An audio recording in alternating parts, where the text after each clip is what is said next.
Have we started yet? Oops. You're live. Oh. Hello, everyone. You're taking a somersault over there. Put your seatbelts on, everybody. Yeah. Rough weather here. All right. Hello. Happy Friday, everybody. Happy Friday. Okay, we ready? We got you. You're live. Okay, your seatbelts on? Okay, good. Oh, my foot is hurting. Ooh. What is that? It's like these cracked, well, not heels, toes, really. I have to put like the cream on it and stuff. Ooh, they hurt sometimes. Anyways, don't talk about that. It is day 78. So I'm very happy about that. I went to my morning meeting. It was wonderful. There was a gentleman that got 40 years sobriety. 40 years. Can you imagine? I'm only 41 years old. 40 years, no alcohol. That's pretty good. And tomorrow I co-chaired the meeting for my very first time. So I have to pick a reading today. I have two that I was thinking about, but I don't think I'm gonna go with those. So I gotta do that today. I'm actually kind of worried about it. It's not that big of a deal, but I'm like, oh. But I had a really good day yesterday, really busy day. I went to 2 meetings. I was going to try to go to 3, but the third one was the same time that I had to work. So I actually had changed my appointment for work for that meeting, and then I was like, that doesn't really make sense. I mean, it's my 3rd meeting. I don't need to, it makes more sense to go to work. It was my 3rd meeting of the day. So I did that, and then I laid outside yesterday for the first time. I want to do that today. I didn't go to the pool with Richard. I need to do that. It's a lot for me to go. One thing, I can't go all the time because I don't have a pass forever, so I have 12 passes a year, 24 between the two of us. And I don't really like the vibe over there because it's also like it's senior citizens and I'm only 41, so it's really awkward for me, and I'm like, I don't know. It's a lot when I go there. You know what I mean? It's not just like, oh, let me just casually go jump in the pool. For Richard, that's what it is. For me, it's a thing. You know, it's like everyone's staring at me. And he said it was really busy yesterday. And I was like, thank goodness I didn't go. So I just laid in my backyard, and it was peaceful and wonderful. I was talking on the phone with my friend, and it was great. You know, so I'm gonna start doing that more because I need to get some color. But I do want to swim, so that's good. Whatever. Oh, we did not go to LA, as you guys are seeing. We were going to be driving to LA right now. I'm so happy. We might go this coming weekend. It's not that I don't want to go to LA by any means. I actually love LA. I'm from California, and my dad lived in LA.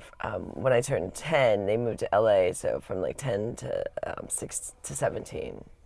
You know, he lived in LA, and I used to visit all the time. And then when I was 16, I moved there. So I lived there for a year, but visited for many years, you know, as a child. I would go my whole summer to LA. But I wanted to go boogie boarding and stuff and go to the ocean because I love that. But I really, really hate leaving Casper. And then we don't like leaving Gloria tonight either. They can't go dancing on Friday night when we go to LA, and so they're going to go dancing tonight.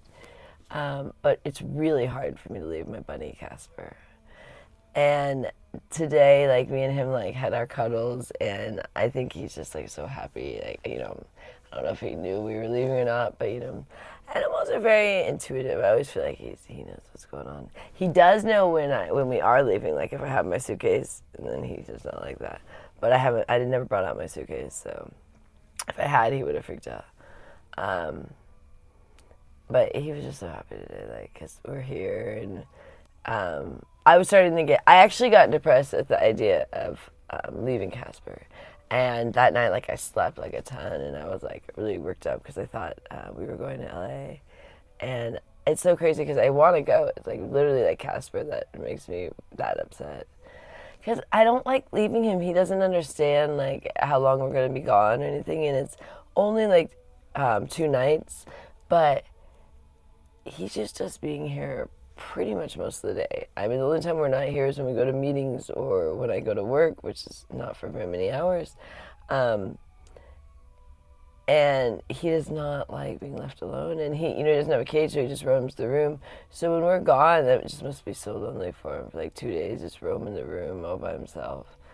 And he gets mad when we get back. So it's such a stressful thing for me, and it seems so crazy, but it really stresses me out. Like, I get really worked up about this. So I'm like, thank you, God. It's good to stay in Vegas for the weekend, but I hope it's going to be a good weekend here. The weather is beautiful. Today the weather is so beautiful. Oh, I feel so fortunate. So let me think, what else is going on? Annette's doing really good today. She was a little grumpy yesterday. Today she's in a really good mood. She's kind of up and down like that, but it's always good when she's in a good mood. Corey's in a good mood. They're excited to go dancing. We've been documenting a lot of stuff lately of like the I'm gonna say Raiders, not that anymore. The A's stadium and the Hard Rock, the new guitar. And so me and Rich have been doing a lot of, like, when we're down by the strip, doing a lot of extra, like, driving around to get all that stuff done. So that's fun, but it's also time consuming. So Voices says hi. Hi, Voices. Hi. And she's sending some stuff to Annette. Oh, thank you, Voices. Thank you. She wrote Annette a nice long paragraph to you about everything. Thank you, Voices. Thank you. I have not read it, but thank you. Jen says hi.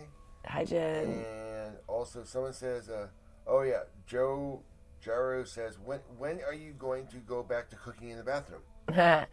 Yeah, I actually always want to cook in the bathroom. Richard gets mad at me and won't let me cook in the bathroom anymore because it's too greasy, it creates grease in the room. And so he said, you have to cook in the kitchen. But I still find it to be a pain in the neck to cook in the kitchen. It's still kind of like Gloria's space, when I go out there, I'm like, kind of feel like I'm walking on eggshells. Like, I'll clean out there. But when I cook out there, it feels weird for me. It's hard to describe. And I don't know. So I still like cooking back here, but I don't. Richard would be like, don't cook in the bathroom, too much grease. Back when we first got here, we did that because it was just too difficult. But now we all kind of work together. Actually, Richard does most of the cooking too. So before there was a conflict of like Gloria would be cooking when we wanted to cook, and it was just like, and then there was such a mess out there. And it's, it's still a little bit of a mess out there. But I do try to. I pick up every day quite a bit out there, and I actually clean the stovetop now. Sorry, I gotta get this. It's like the dead skin coming off. I pulled off my toe. You know what I'm talking about? When you get like the dry skin and then it like peels? What is going on with this?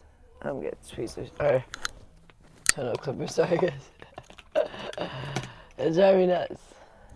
So I'm just gonna clip it, okay. This, you don't see what I'm talking about? Look at this, it's like all this. Well, I wear sandals all the time, which doesn't help. And then I have all this problem with my feet that cause roughness. And then I probably have like athlete's foot or whatever, Who knows? And it's Vegas. We're in the desert. Okay. I'm feeling really good today. It's day 78. And I'm getting excited for my 90 days, which is on the 23rd.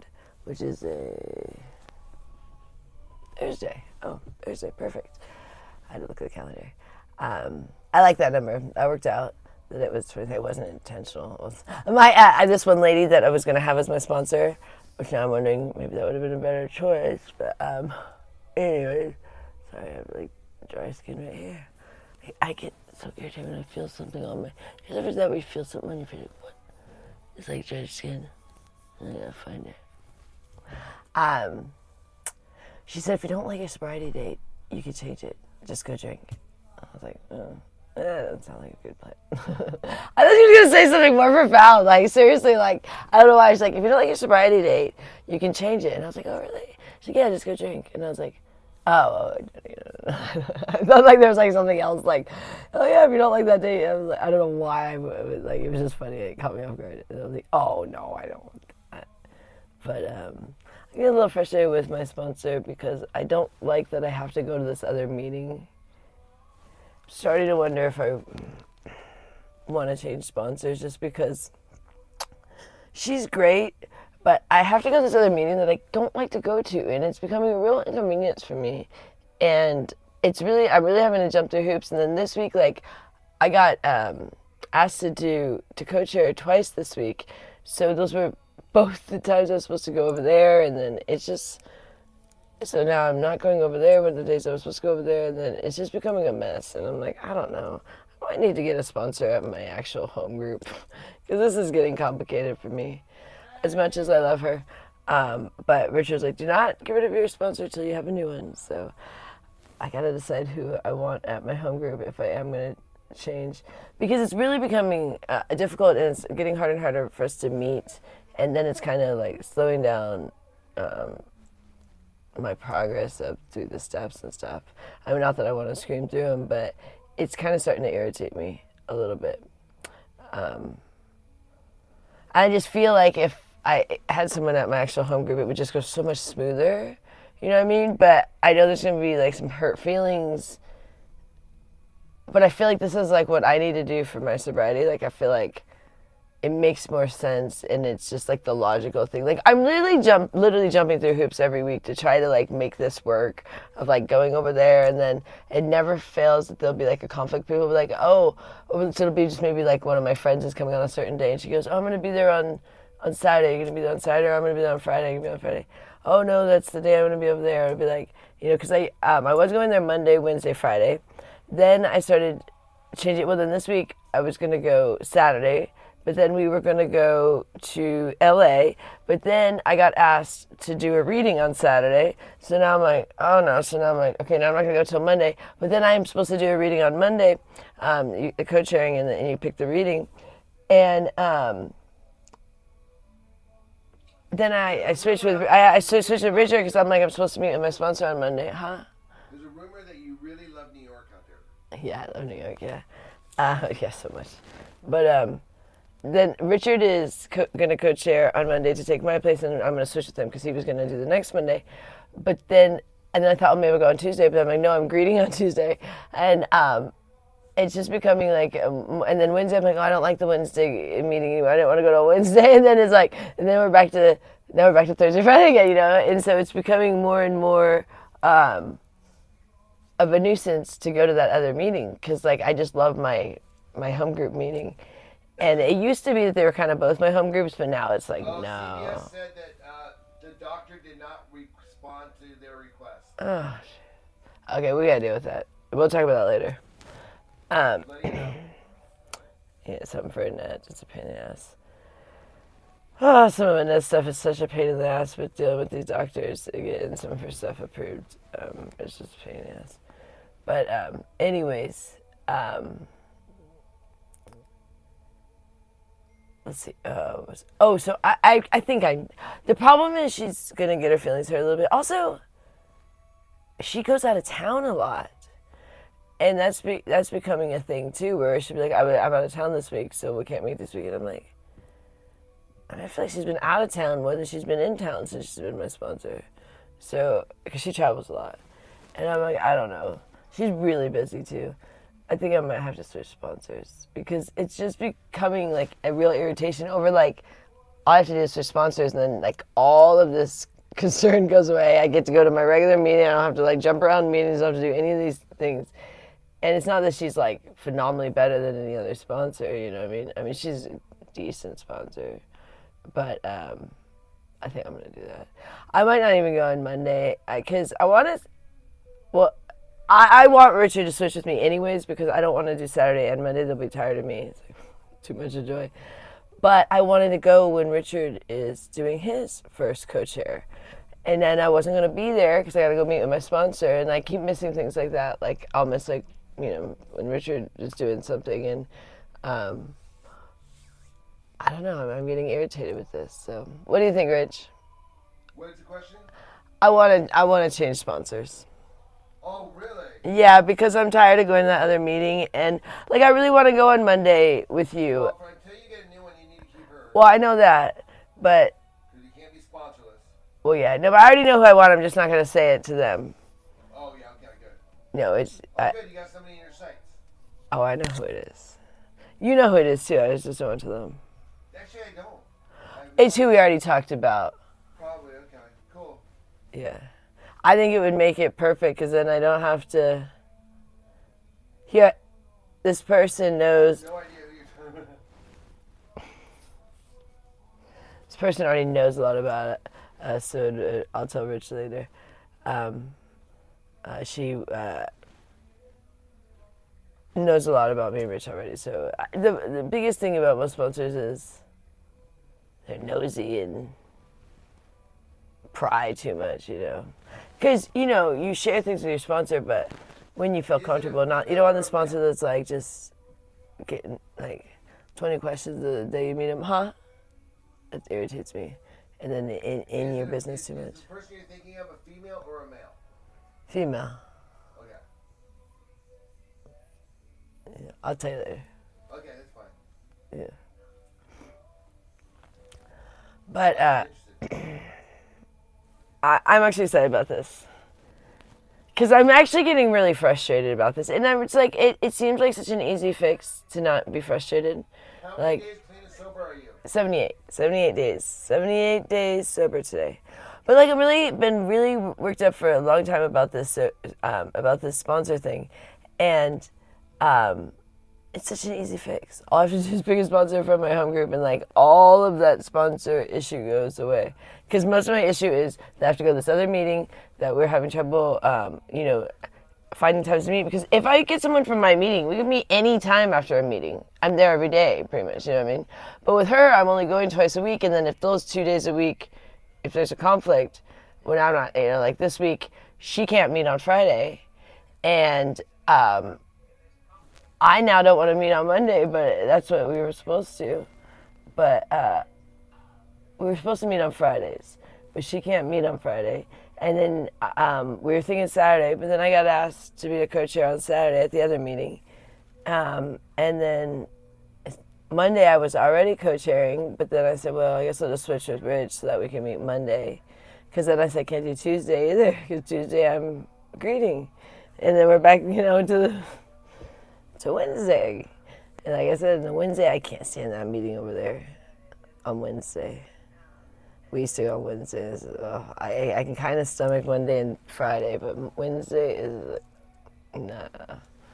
Drives me nuts over there. It's the people that lead it just drive me crazy. But,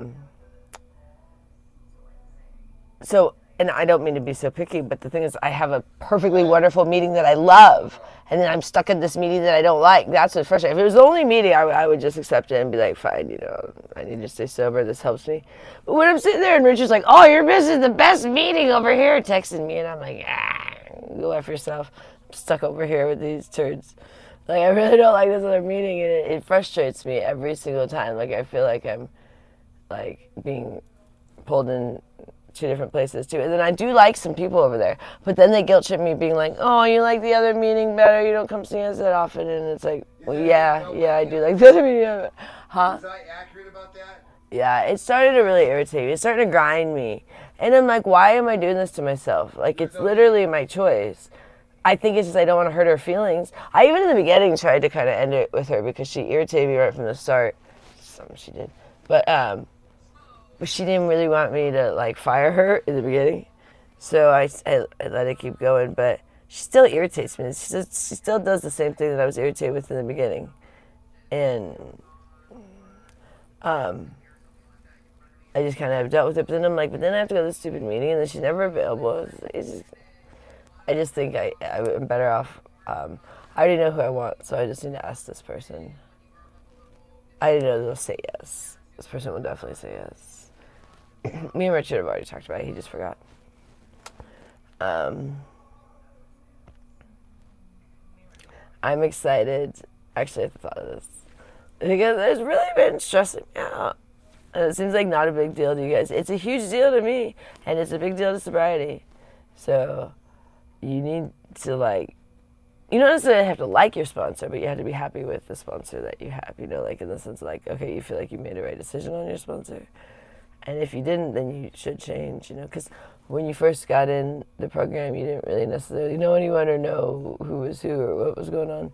And I don't dislike my sponsor, but the longer I'm here, I'm just like, we're just not the right fit for each other. We're really not. We're very different. I mean, there's some similarities. You can always find similarities, and you can always find the differences. I get that, but I just really connect with a lot of people at my other group so much more.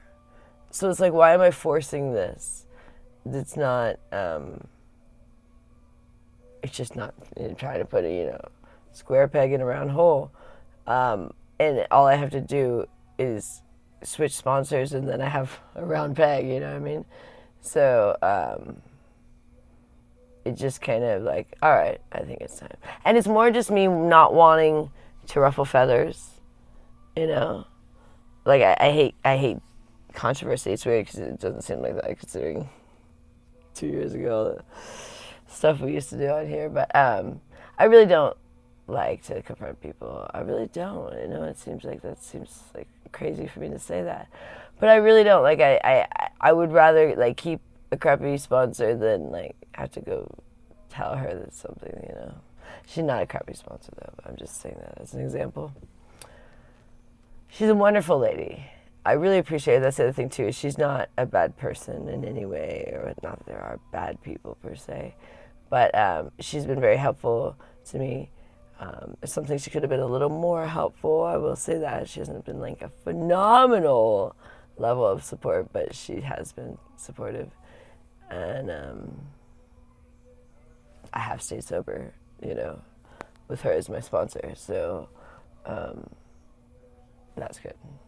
Which is like, well, that part worked, but it's like, but yeah, I think it has less to do with her, more to do with, honestly, my home group. And that's why I kind of want to get my sponsor at my home group, because it actually has way more to do with them than really my sponsor at this point.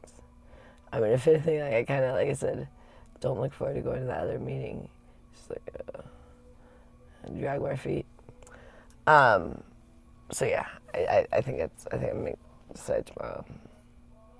I'll talk to the person, or I'll decide tonight.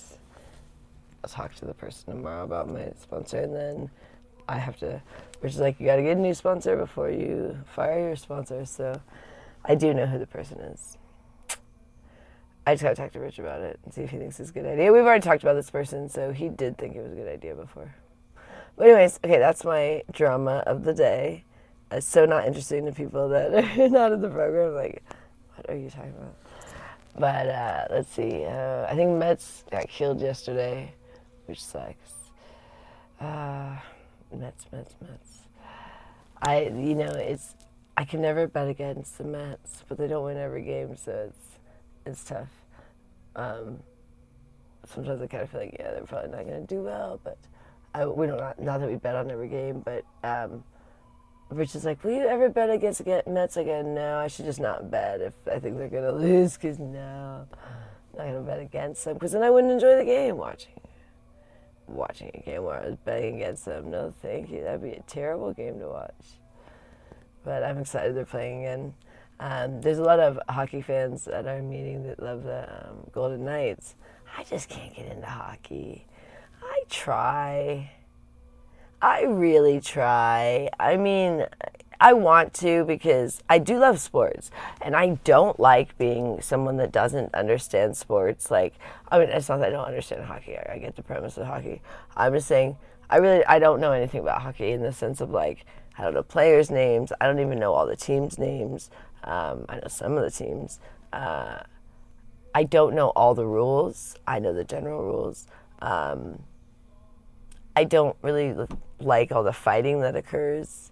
I find it to be silly and very unsportsmanlike, which every other sport is like, why is this when they get to like basically whack each other all around? I don't get it. But I mean, I guess some sports are that way, like boxing. Boxing with sticks. I don't know. I just don't really like it. But I love basketball. I love football. And I really love baseball. And it used to go in a different order. I used to like football the best. And baseball, I used to think was so boring. Now, I find baseball fascinating. Any game now too. Mets, that's the best ever. But you can put on anything. I was watching the other day some like college baseball, and I think even some high school baseball. Richard had it on TV. I was like, oh, this is fabulous. It's so interesting to me now. I really like it now. My family always liked it, so it's not that crazy. But I didn't like it as a kid. But hockey, no. And it's funny, as a kid, I went to a roller hockey game. Was my first experience with any sort of like hockey. It wasn't ice hockey, but all they did was get in like a huge fight. I think they called like the River Cats. It was in Sacramento. But my mom's like, this isn't very family like. They're all like, the fans are out there and all the players are fighting. But I just can't get into it, and I want to.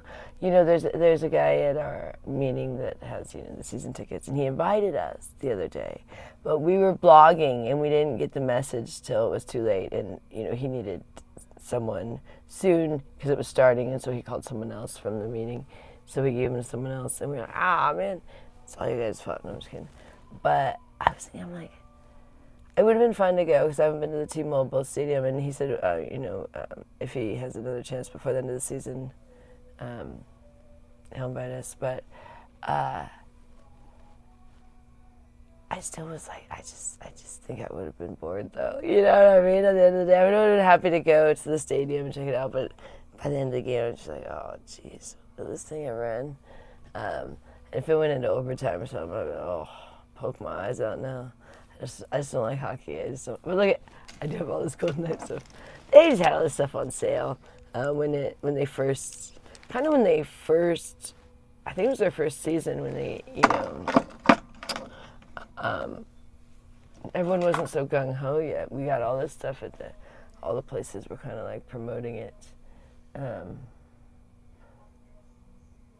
But we have like, this was a dog collar. It's perfect for the keychain. Put it on your wrist. And we got a hockey puck, but we don't even watch. But I thought it was cool. And I put the key ring dog collar on the hockey puck. Yeah, that would have been fun. I would love to go. I really want to go to an A's game. Richard has really been documenting the stadium. I just kind of go for the ride. He's been the one doing everything. When it was the Raiders stadium, I was a little more involved, and especially we walked. So like we'd walk around, and it would take forever, and I'd be out there. But now I'm like basically just sitting in the car, so I'm not really doing much. But Richard's been documenting it. He's doing a great job, and I am looking forward to. I hope the Mets come play here. That would be fun. I would love to go to a Mets A's game. Fingers crossed that. I hope it happens fairly early. I mean, it should happen right away, right? I mean, don't they play every team during the season? I would think. I still don't know things like that. I should know that, but sometimes I just don't know. I mean, it's so easy to know. You just look it up, but you guys will probably answer it for me. So, let me think. I'm trying to think what's going on. Today's Friday. I might go to a speaker meeting tonight. I can't decide. I'll decide later. Because I'm a little bit tired today. I was pretty tired yesterday because I was doing stuff all day. So by the time I got home, I crashed out. I was so tired. Oh my gosh. I didn't even do my prayers before bed. I just went right to sleep. Then I woke up in the middle of the night. Better do my prayers. But I was so freaking tired. But it was a great day. Yeah, so I laid out. So I went to 2 meetings, almost 3, worked, and I did 2 blogs, and did all my chores and all that kind of stuff, and laid out. So between all that stuff, it was actually quite a jam-packed day. All of that filled up my day, where there was no sitting around. It was a full day. So I like that. It's always nice when I just don't have a lot of time to really think about stuff. Where you're like, don't you crave alcohol? It's well, when you actually get busy, you don't think about it all day, and that craving has been taken away from me. Thank thank the Lord. But it does help too when you're just busy, you know? If you're like, oh, you're distracting yourself, well, yeah, that's very helpful in your beginning of sobriety to distract yourself. Definitely do things different than you were doing before. Totally distract yourself. Like, do things that are so distracting that you don't think about doing whatever your drug of choice may be, especially for me, alcohol. Then it's, if I'm just busy, like, I just don't even have to think about it. But there you go, you know what I mean? So I love it. I was way too unbusy last year. When I would get home from New York, I would do nothing. So yeah, someone's saying, do I love New York? Oh yes. My friend went today, and I get like a little bit sad in the heart about her going and me not going, but then I also feel kind of really happy about it, you know, like, oh my gosh, I'm not going to New York right now. Because honestly, I cannot say I would stay sober in New York. And that scares me to say that. Like, it's like, wow, really? Because I feel so strong about my sobriety here. Like, I was like, nothing would make me drink here, for real, no matter what club. But going to New York, I'm like, ooh, I don't know. That's a whole other battle. And that's how strong and scary it is for me, New York. And that makes me sad because I do want to go back, but I'm like, not till I feel. I can't go till the day that I go, no way will I drink. Like, I can't go till that day. And if that day doesn't come, then I don't want to go back. And that makes me sad. So I'm hoping that day comes where I go, yeah, I can go to New York and I know 100% I won't drink. But like today, if you sent me with my friend, even with her, I don't know if I would make it because she'll probably stay sober, but her sobriety is a little rocky at times. Like, I don't know how, if she would be enough to keep me sober in New York, if that makes sense, you know, because you got to do it on your own. And if you have someone super strong in sobriety, but, you know, she's new too. Well, she's not new, she's relapsed not that long ago. So she is like a new person again. But she relapsed in New York. It's hard for a lot of people. I always ask, I'm like, I don't even know how you do it. I don't know how you go. Because she goes like every other week or every couple of weeks. She'll be there for 2 weeks. Like I used to do. Ooh, I can't. That is like walking in the lion's den for sure. It is so terrifying to me. I don't even, like I keep saying, I just don't even know if I'd want to be there and be sober anymore. Like, I mean, I used to enjoy New York sober, but like now it's just become so tainted by alcohol that when I think of New York, it is just associated with like, oh, going and getting alcohol, going to bars, going to Whole Foods and getting hard ciders, or going to these little convenience stores and getting beers or ciders or whatever. Like, it's such this association of alcohol, because that's what it became when I was there, is I just drank like all day long. Like, from the time I got up, I would go get hard ciders or beer, and then I would drink all day till I passed out. So it's very hard to think of New York without that, you know? It's weird. It's just a very bad place for me. But it's my favorite place in the whole world. And not because of alcohol. I love New York. I loved it before the alcohol. The alcohol has actually kind of tainted it. We lived there for 6 months, and we were super healthy. We were, you know, doing the protein diet. We didn't even do any sugar or anything. We were so healthy. And then after 6 months, like, Richard caved in. He started eating pizza and like M&Ms and stuff. And then it was just kind of like downhill after that. It took us many years to even kind of get back on the health train after New York. We just got such a bad habit, especially with the food. The food was, we ate way too much sugar. I started doing so many milkshakes when I was there. Oh my gosh. And it's just a lot of sugar. So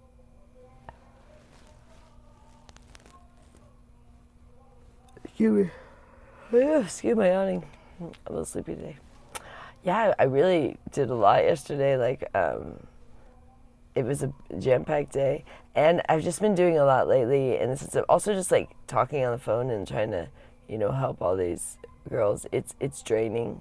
And my one friend even said, she's like, I've probably been draining you. I'm like, yeah, probably. Because she's like, because I told her I was tired, and she's like, it's probably me, huh? I was like, well, maybe not, but probably.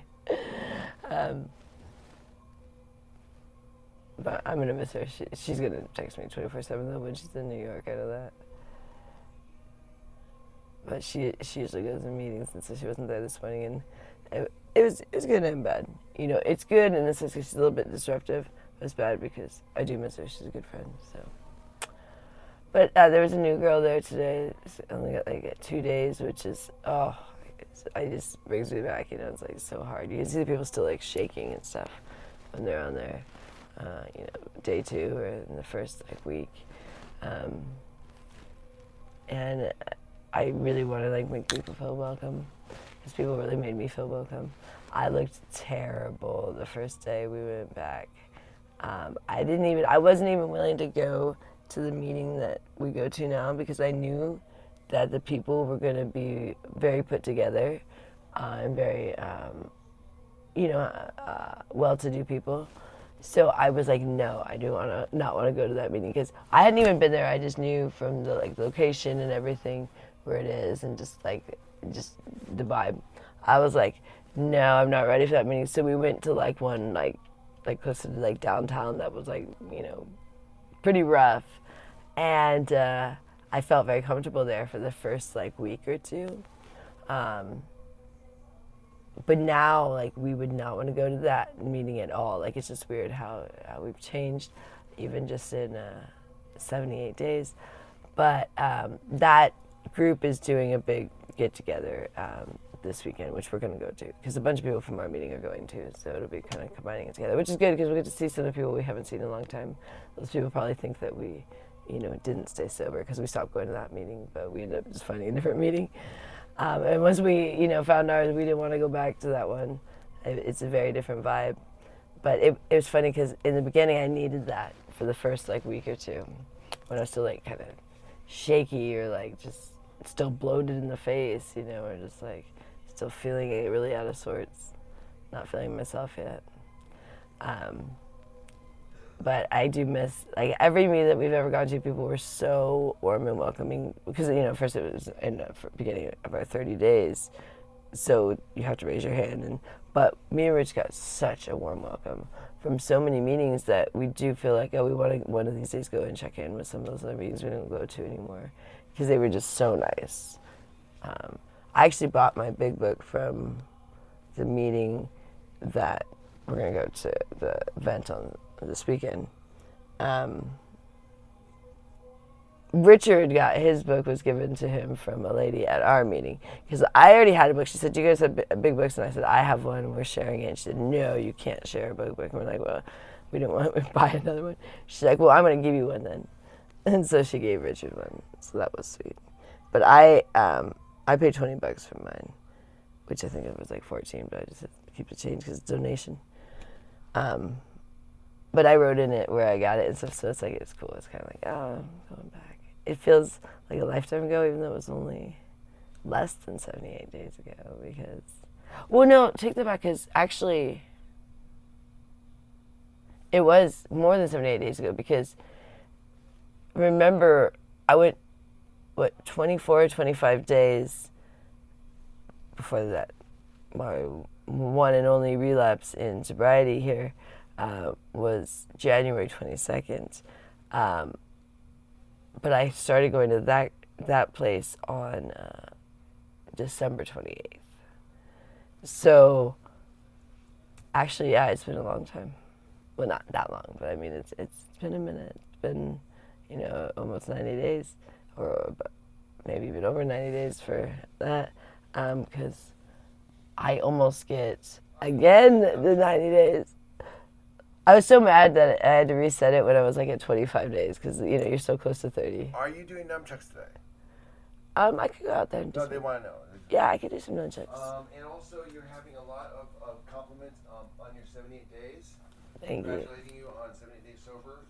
And a lot of encouragement on finding the right sponsor. Oh, thank you. Yeah, also, thank you. There are some new people that aren't used to your voice, and they think that it's like some sort of, you know, your deep voice, it does sound. They think it's like a Miley Cyrus sort of thing. Oh, my deep voice. Yeah. Yeah. It is a Miley Cyrus thing because she probably suffered from the same thing that I had, that messed up my voice for many years. And Eric says he loves you. thank you, Eric. Love you too. And I destroyed my voice many years ago, and it's easier for me to talk deeper than to talk higher pitch now, after all these years. But I had lost my voice where I couldn't speak. Now it's just, it's easier for me. Say what? Dark Uncle says you're so beautiful and so mysterious. Thank you, Dark Uncle. What's the thing about just, they go, when they go like this, but if they go, how do they do it though? Is that how they do it? I don't know. The moderator here is Christy Petrusage. Hi, Christy. Yes. I see you text a lot. Your texts come in. Pat wants to hear stories about New York. And Alan is here from Scotland. Scotland. That's where my dad's family's from. So New York. I have so many stories from New York. So let me see. Let me think. Jessica is begging you to stand up. Yeah. We might go do my nunchucks, guys. So. Yeah, let's go do some nunchucks. I gotta change my shoes actually. These are not gonna work for nunchucks. Yeah, I need the other, what do we call them? Oh, that's probably good. It's just my legs. I need my other, what do you call it? I'll grab that and bring it over here. Okay, I'll do that. And I'll just get ready and I'll bring it. I'll follow you.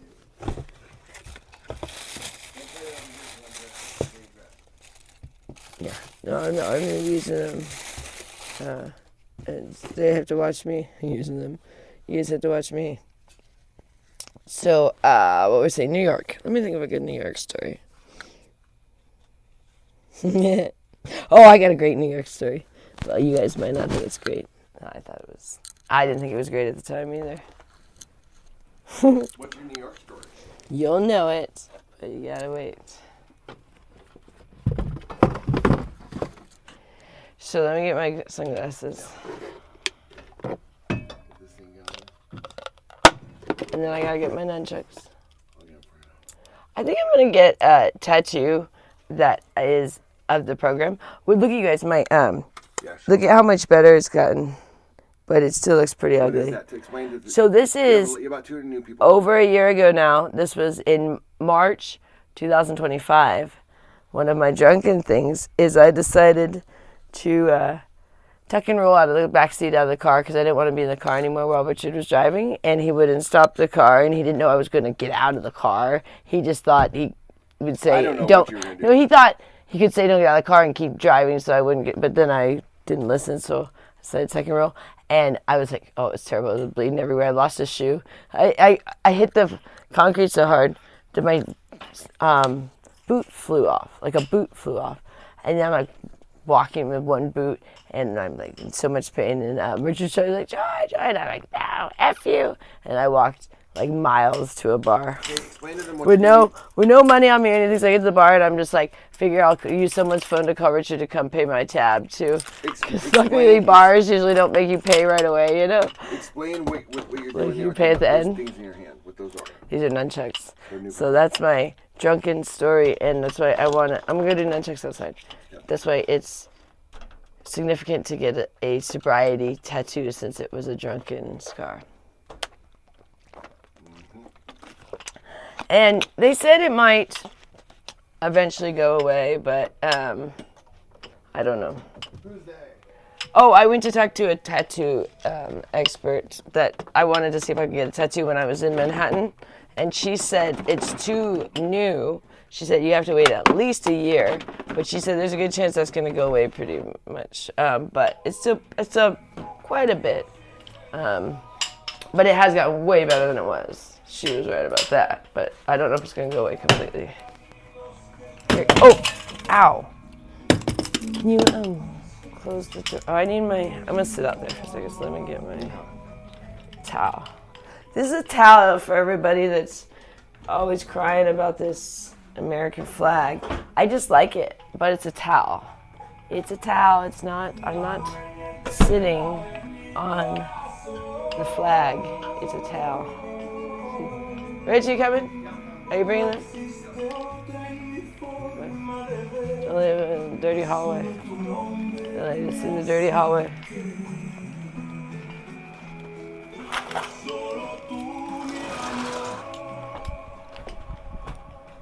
Oh, that's nice. It's beautiful out here, yeah. So for those of you that don't know the whole story of our house, I apologize. Long story. Okay. Okay, I'm gonna do some nunchucks, and then I'm just gonna sit out here because it's beautiful out here. But I need a wind guard. Okay, I'll go find that for you. It is windy, I can tell.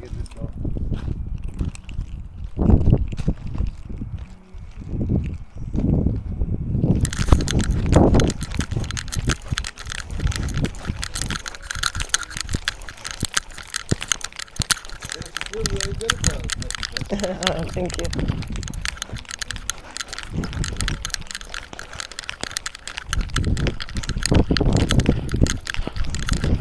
Oh, sprayed my ankle here.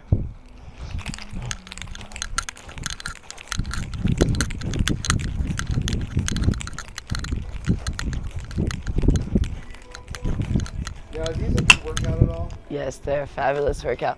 They actually are a very simple workout in the sense of the amount of time is so short that you have to do them, but you just have to know how to do them is the part that makes it not simple. So if you don't know how to do them, it's not a short workout, but once you learn them, it doesn't take that long. I mean, I only learned to do these figure eights. And I just twirl them around. They keep calling me the background dude, but they let them know I'm the camera guy. Yeah, this is my cameraman here.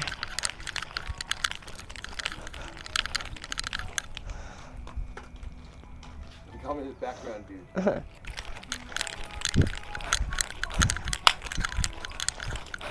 That's my background, dude. Camera guy here. Oh, I like your Mets hat.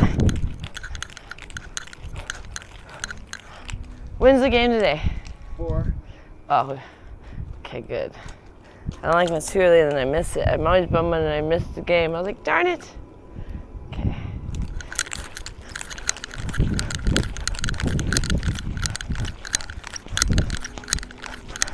Brooke said, I definitely do not agree with everything Joy and Richard do, but I cannot deny the massive life-saving improvement that Annette in the house has seen. Oh, thank you. Thank you, honestly.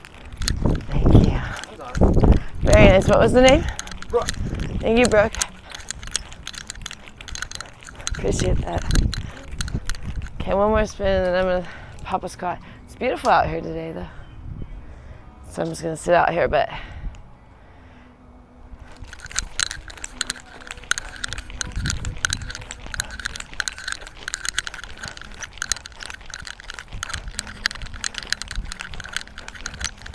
Nice work with those nunchucks. thank you. All the positive feedback. All right, I'm good on that. Nunchucks are actually quite a workout, actually, for a short amount of time. Like you just feel, they work a bunch of small muscles in your arms that you don't normally work out.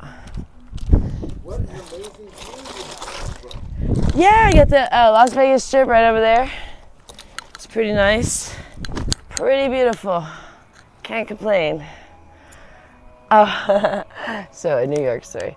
Yeah, the only place I like better in the whole world, well, I like 3 places a lot in the world. I like New York, Manhattan primarily. I like Long Island too, but primarily Manhattan. The Bronx is alright, and Brooklyn's alright, but primarily Manhattan. I do not like Staten Island, I'll tell you that much. But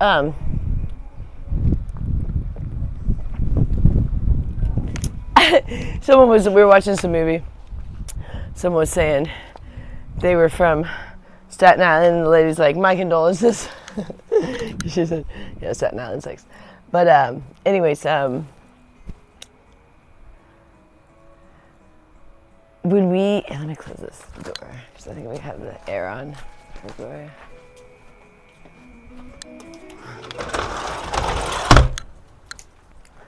So we lived in Manhattan from March 2021, actually April 1st, 2021 to March 17th, 2022. Did I say 2021? Sometimes I say 2001 on accident. 2021, pandemic. It's the coolest time to live in New York, but weirdest time too, because it was like living in a huge city that was kind of a small city, you know. Yeah, they can hear you. You wanted one of these, you said. Yeah, well, it was pretty windy. So when we first got there, it was really like still quite a ghost town, kind of like you could run across the streets any time of the day or night. Like there was no cars. Like it was crazy, and I like kind of got used to that. And then when it started to get busy, and I was like, oh, you actually have to like wait once in a while. Like it was really like we just got used to like in Times Square, you could just, no matter what time of day, you run around. You know, like there was no cars on the road, so it was very unique. But we got there in April 1st, 2021, and when we first arrived, so I have a couple stories. When we first arrived, we were going to move into this condo that we found on Craigslist, and we thought it was just the perfect fit. It was going to be so great, and we did the first, last, and deposit and everything, but he couldn't have us move in till April something. I forget. Maybe it was the 4th or 5th. I think it was the 4th. So we had to do the first day stay at an Airbnb, but it wasn't an Airbnb because it was through bookings, but like an Airbnb because it was an apartment. It was not a hotel, but it was like they do hotels through these apartments. So it wasn't like someone's apartment. It was like this company that kind of like, they're like a hotel, but they do like an Airbnb thing, kind of. I don't know, it's hard to describe. But they have like a bunch of these little apartments, but we did not know it was a 6-story walk-up. And we had like so much luggage because we were moving to Manhattan. So we had, and our bags were max capacity. We flew first class, which Richard had gotten the plane tickets during the pandemic. So he got the first class plane tickets for the same price as economy. And they were, the dates were changeable forever. So we didn't even know when we were going to go to New York. But he bought plane tickets for Panama and for New York during the pandemic for super cheap. And the plane tickets to Panama were business class, and the plane tickets to New York were first class. And they were totally changeable dates, and we didn't even know when we were going to go at first to either place. But we were like, sweet, we got tickets, round trip tickets. No, sorry, not round trip, one way, just one way. Because we didn't know when we were going to leave New York. We thought we were going to be there forever. But so it's a 6-story walk up, and we get there, and after we've lugged all of our stuff up the stairs. Oh yeah, so we flew first class, so like our bags were so heavy because they didn't even weigh them. They were like over 100 pounds, the huge suitcases, and Richard had a monitor and a guitar, and we had tripods, and we had backpacks, and 4 suitcases, and all this stuff. And we had to lug it up this 6-story walk up, which was a super steep, like where it was like a spiral staircase. It was so hard and just completely steep. And we get up there, and then there's no water pressure in this apartment. Like, 0 water pressure. I mean, it took 3 hours to fill up the bathtub. And there wasn't even a plug for the bathtub, so we're trying to, like, put, like, a towel, you know, a washcloth. Now we always travel with one of those things that'll cover the tub. Like, blocks so you can take a bath. But we were, and the water was, like, a trickle. I was like, this is ridiculous. But anyways, that wasn't the story. But so we stay at that place, and then we get a condo for 6 weeks. And the guy ends up kicking us out because he doesn't like what I do for a living, and he illegally evicts us, and it's a big old deal. All right. So we're just irritated now.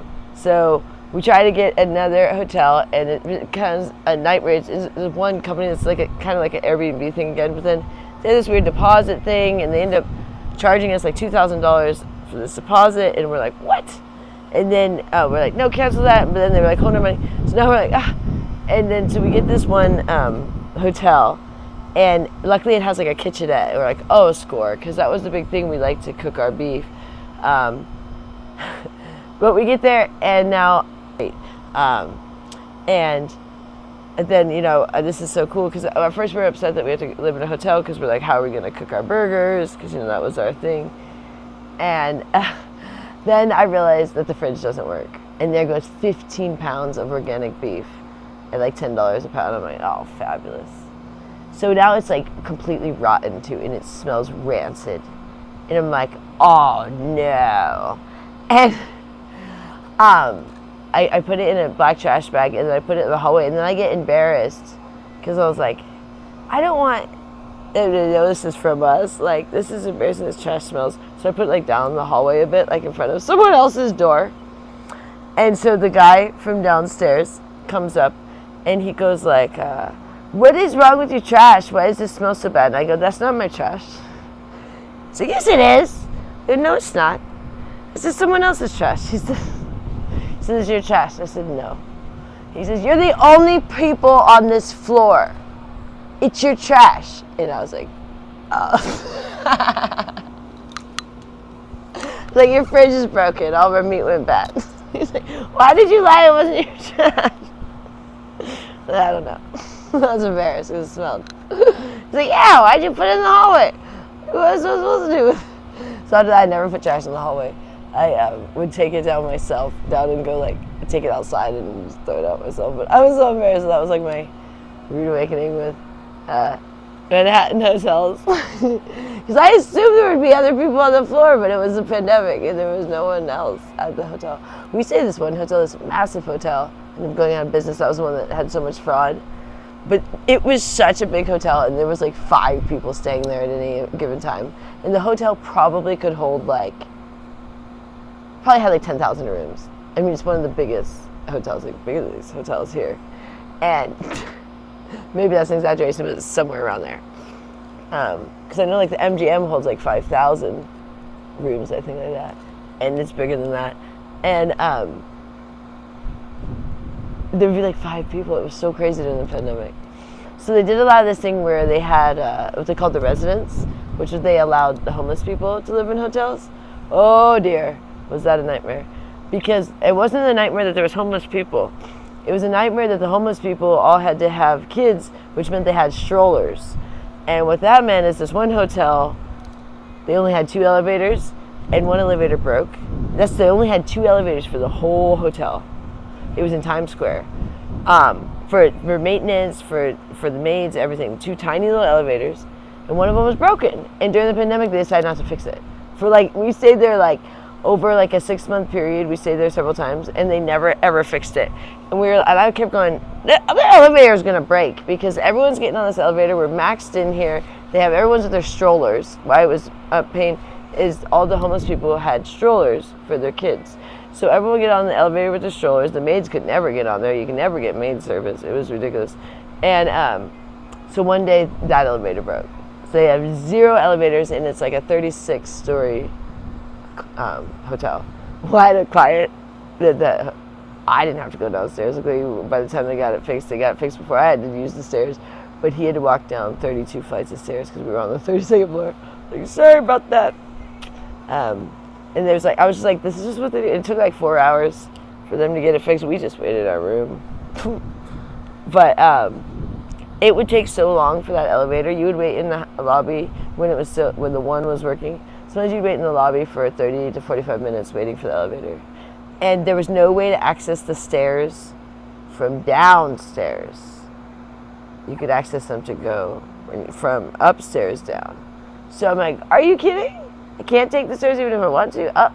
I have to wait for this. So what do you do when the elevator's broken? We couldn't go upstairs. So if you're upstairs, you're fine. But you couldn't go up the stairs. Isn't that crazy? I mean, there's probably some access somewhere, but they wouldn't let us use it. So just weird things like that. And you think, how could this ever happen? So I was thinking, how could this ever happen? This would never happen in Vegas like this. I remember thinking that they would never have all the elevators break at a place. And then all the elevators broke at Bally's, which is now the Horseshoe, when we first got back from New York. But they still had service elevators. So they had everybody use the service elevator. So I was like, well, that's still not totally the same because the service elevators, see, This hotel was nuts. They had no service elevators, and then only 2 elevators, and one broke, and they weren't fixing it. So you can't only have one elevator for a 36th floor Times Square Manhattan hotel for everybody, for the maids, for the maintenance, for the residents, which were the homeless people, for the hotel guests. You cannot. It's ridiculous. And of course it broke. Let me see what other New York stories do I have. Oh, I have crazy ones. I don't know how many of those ones I want to go into. Many crazy ones.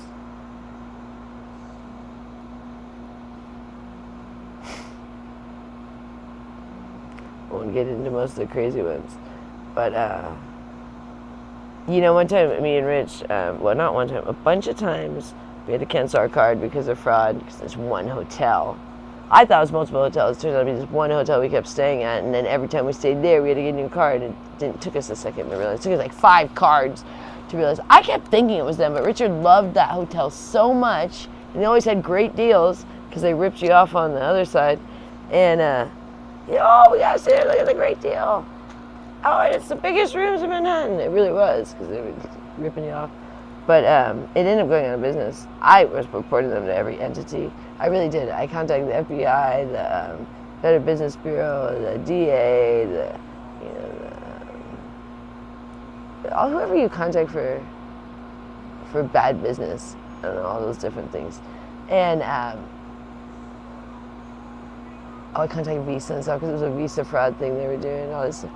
And I contacted the LVMPD, not the NYPD, and all these different things. And that hotel did go out of business. I'm not saying it was me, but they were doing some massive fraud, and I was tired of it. I was like, you picked on the wrong person way too many times. Because they literally did the same thing to us over and over and again. Like, one time you might be like, okay. Second time you might be like, okay, that was an accident. Third time, this is starting to be a pattern. Fourth time, all right, and you guys are literally doing this on purpose. Fifth time, okay, come on. So there was this and then I found out from the office manager that they were ripping people off. Like, it was a scam, and I'm like, why are you telling me the scam? So it was the craziest thing of the day. He told me the scam. It's like, all right, thank you for letting me confirming what I already thought. I mean, I was harassing him in the sense of being because they'd taken our money, and I was like, I want my money back. And he said, we don't have it, the bank's holding it, because it was a reverse charge thing. They had overcharged. They used to overcharge all the time, charge you things that weren't supposed to be charged, and they're supposed to reverse it. And they wouldn't, and I would say, my bank says you're the one holding it. And they're like, no, your bank's holding it. I said, no, my bank said you're holding it. And, because they put the authorization hold. And he's like, I was arguing with the front desk guy one day, and I was like, no, I'm not having this anymore. I'm not taking your back and forth. The bank said, you guys are the ones holding it, and you can release it immediately. And he's like, fine. And then he went over and showed me how he had done it and how he can undo it. And I'm like, wait, what? And then I just went off to the races telling every entity, because I was like, oh, you told the wrong person your scam. I was like telling everybody, yeah. And it went out of business. It's because it was such a beautiful building, but the staff were just, it was ridiculous, the things they were doing there. I mean, it had just gone to hell in a handbasket, basically, because there was no management. Everyone had just bailed on this thing, and we're just kind of just letting it tank. And they left it like this. They left this the housekeeping manager in charge. I was like, I used to bitch about Darnell Ferguson. He's the one that tried to tell me that if Amazon says it's delivered, it could be 5 days later before I get my package. I was like, that is BS, Darnell. That is not how Amazon works. Yes, it is. I said, that is not how Amazon works, Darnell. Amazon says delivered to the front desk. It means it was delivered to the front desk. Nope, it might be 5 days before we get that package once they say it's delivered. I say, that's not how Amazon works, Darnell. Nope. Because they tried to charge me $50 for holding my package for 5 days, a package that I was asking for 5 days. They said it's a $10 a day fee. I said, I've been asking for this package every day for 5 days. Now you're telling me you've had it for 5 days? I've been asking you for it, and you told me that Amazon hadn't delivered it yet. And now you want to charge me $50 for holding my package that I've been asking for every single day? And they said, yes. I said, oh, get Darnell up here. Darnell?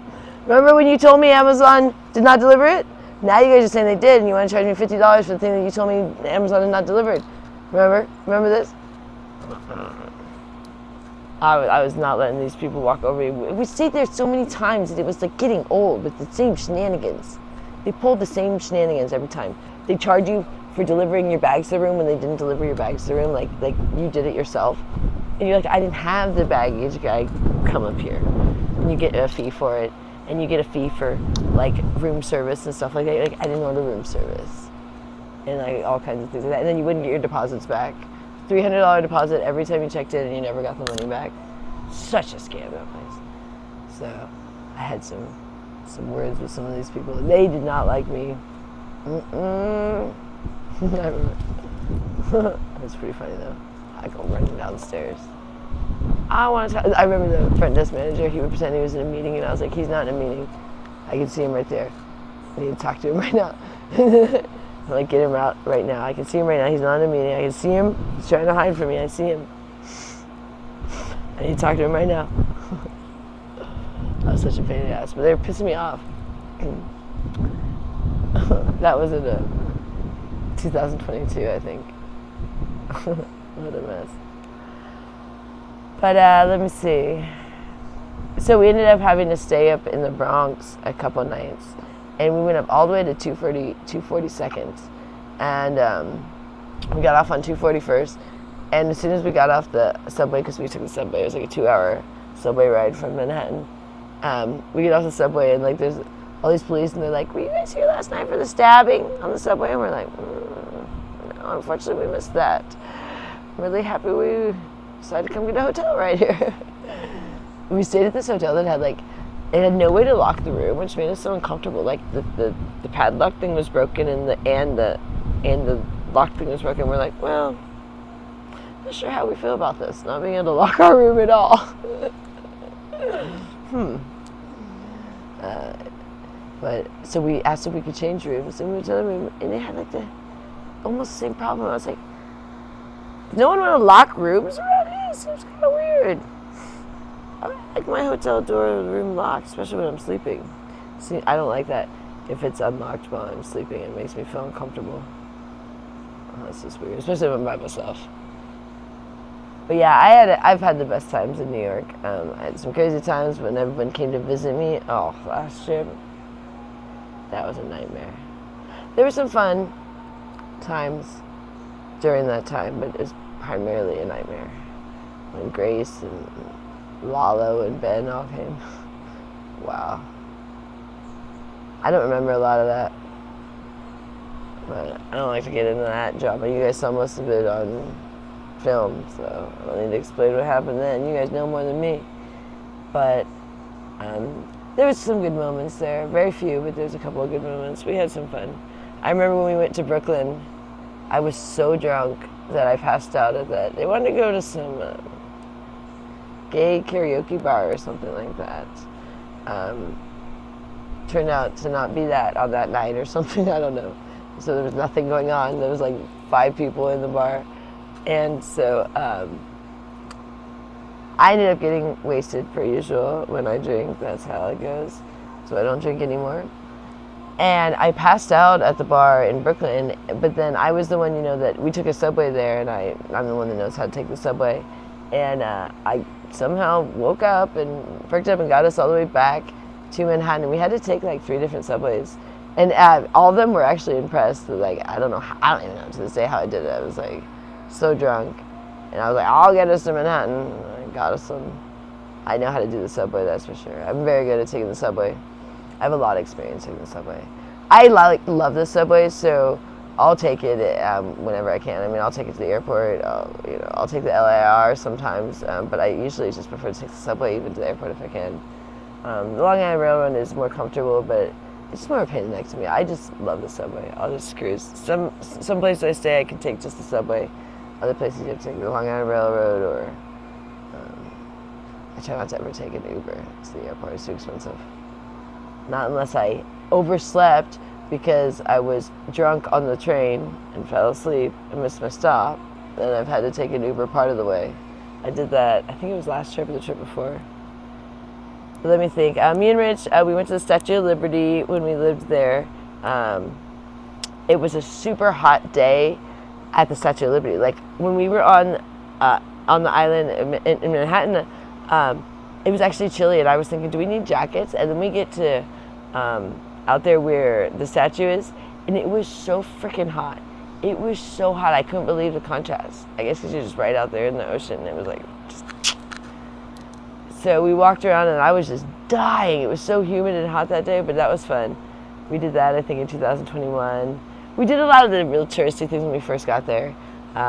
Richard took me all around, to show me the things like Grand Central and Times Square and, Battery Park and the bowl that everyone wants to put there. Grab the balls of the bowl.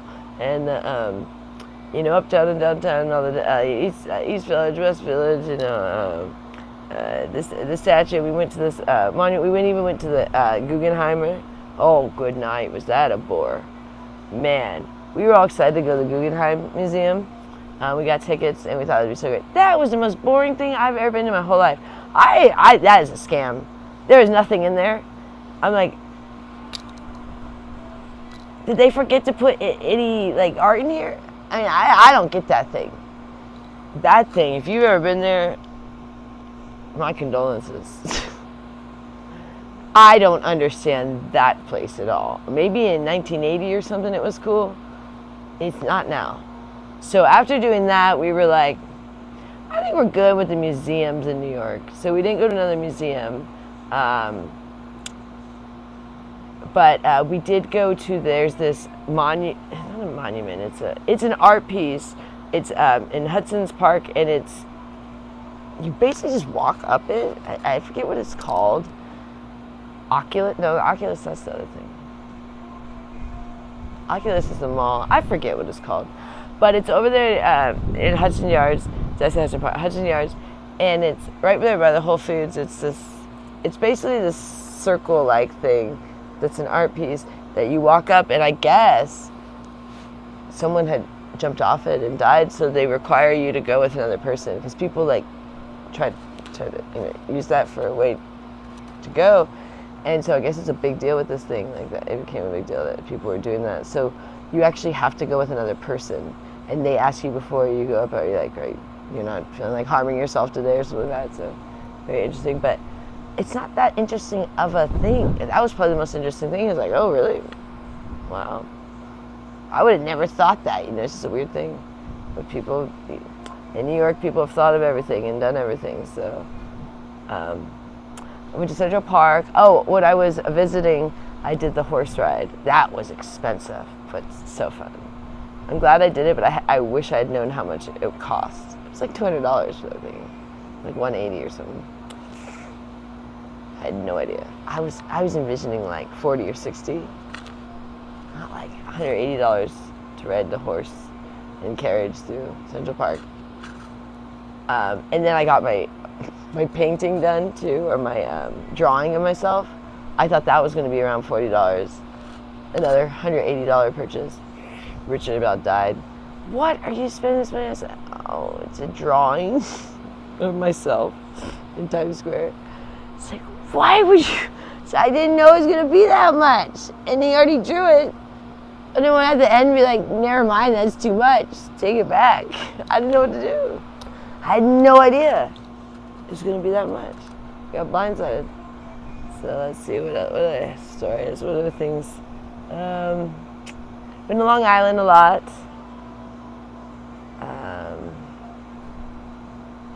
Me and Richard one time ended up in Prairie City, I think it's called. Prairie City, New Jersey.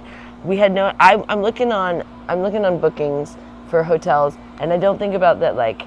11 miles there is an insanely long distance. Because 11 miles here is it's just Henderson or something, or not even. I think Henderson's even further. It's not that big deal. Over there, you're completely in another state. So it was another time that Manhattan was full and our card was canceled, so we had to do cash. So we were looking for a place. It was during the holidays that took cash, and I happened to find this place because it had a kitchenette. I thought it would. And we drove for 11 miles, and I was like, oh my gosh, I had no idea how far that is when you're over there on the East Coast. 11 miles, I was like, we literally could have picked about a million other hotels before this hotel for 11 miles. And then we almost got in the craziest accident while we were going there, but we had the best Uber driver because we were in an Uber that saved our life. I mean, it would have been a crazy accident on the highway. And we were like, why are we out here? This is just so stupid. But yeah, we ended up staying at so many hotels in Manhattan, which was really cool because we got to experience all the different areas. I've stayed at, I think, close to like 50 hotels in Manhattan. I have a list somewhere, and I think it's around 50, yeah.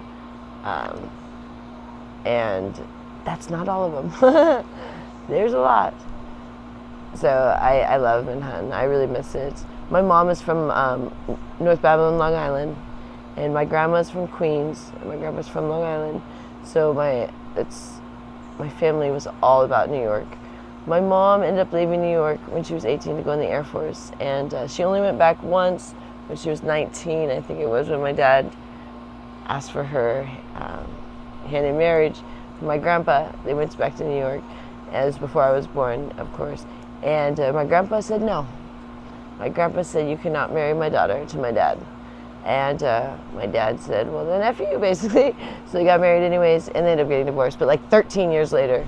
But isn't that weird? My grandpa said no. So he did not walk my mom down the aisle, but he did for her second marriage. But then he died like the same year as her second marriage, but he got to walk her down the aisle, so that was like a big deal for her. Whatever. He's a hard New Yorker. He drove for the MTA, the New York City bus, for like 30 years. And in the last years of his life, before he died at 64, he drove in Los Angeles for the bus. So when I take the subway or the bus there, I don't really like taking buses that much. I prefer the subway, but I will take buses. But whenever I take the bus or the subway, I think of my grandpa all the time. And I actually will get choked up on the subway. I'm crying on the subway and stuff. I do miss my family. My grandpa died when I was 10, my mom when I was 20, and my grandma in 2014, how was I, 28? 20s? Yeah, 28. So, my mom's family is dropping like flies. She still has 3 siblings, as far as I know. Last I heard. I have 2 aunts and an uncle. But they're my one aunt is schizophrenic and my uncle is undiagnosed schizophrenic, for sure. Actually, all 3 of them, pretty much. They're off their rockers. My mom was the most sane, which is not saying much. She came from a crazy family. Literally a crazy family. They used to call it manic depressive, bipolar, but my aunt is straight out schizophrenic, but the other 2 might just be bipolar. The other 3, including my mom. My mom is bipolar. So, all right, you guys. I think I'm gonna get off of here soon. I've kind of run out of things to say, and it is what time?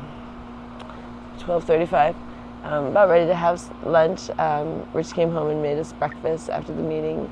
He went shopping. He was going to take a nap, but he couldn't find her. She was walking, and they missed each other. So, she came. They must have just missed pass. Are you about ready to maybe take over for a minute? Yeah, we can call it a How long have I been talking? You've been on for an hour and 18 minutes. Oh, you did great. You did great. Okay, is it about good? An hour, that's all. Oh, good. I like doing about an hour. I don't like doing less than an hour because it feels like a waste of everybody's time. If we get the whole thing going, get you all ready for less than an hour. Keep growing and growing. You got a lot of support these days with your thing. You have some people that don't understand about your voice. They think that's opiates. It's so deep and raspy. Have you ever heard someone who's I don't do any drugs, and they know. No alcohol. That's about it, man. My voice is due to food issues many years ago that kind of destroyed my voice, so I don't really have a high-pitched voice anymore. It's kind of the frequency that seems to go, or the tone, whatever. Not frequency be sound. Are you doing any nunchucks? Okay. I'll move this. Thank you guys, I had fun. Let's switch off. I'll give you the remote. The microphone, Okay, I'm gonna say goodbye. All right. Okay, guys, this is the time. We don't have an outro on this app, so Petru was saying they like the outro so you guys can say goodbye to each other, and I just come over, I just turn it off and it just clicks off. So this is your outro, is when I come on, when I'm using the app, okay? Look how much better my shoulder's doing.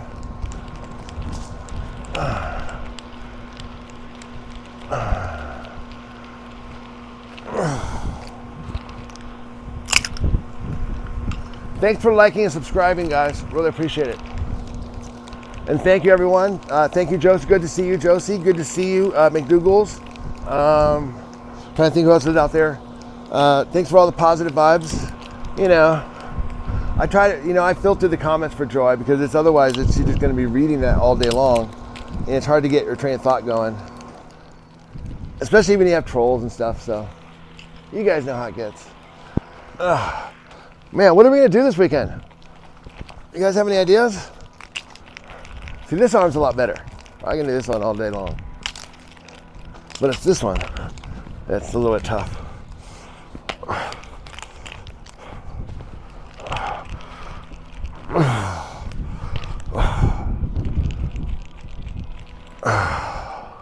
All right. Okay. That was fun. All right, make sure we still have a reception here.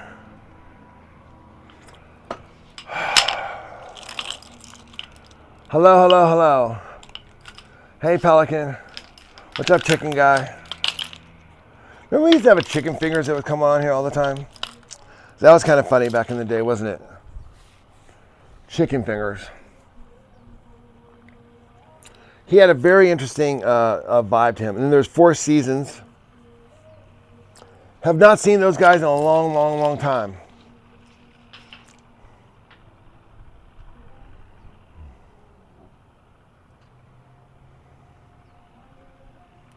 I'm AI. Is that an insult or a compliment with you guys? I'm just, come on.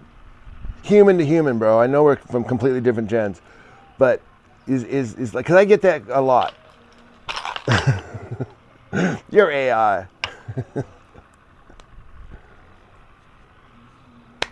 What do you think? You guys want to play guitar? Or should we just like cut it? You guys have more goodbyes to say? And then we'll get out of here.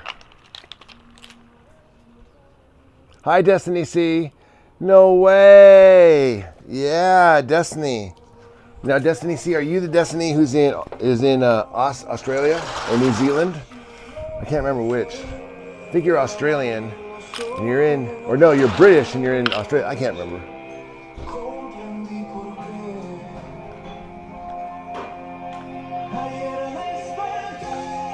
Hey, thanks, buddy. Appreciate it. I'll take it. I'll take that one as a compliment. I'll take any compliment. Hey, thanks, buddy. Appreciate it. I'll take it. I'll take that one as a compliment. I'll take any compliment.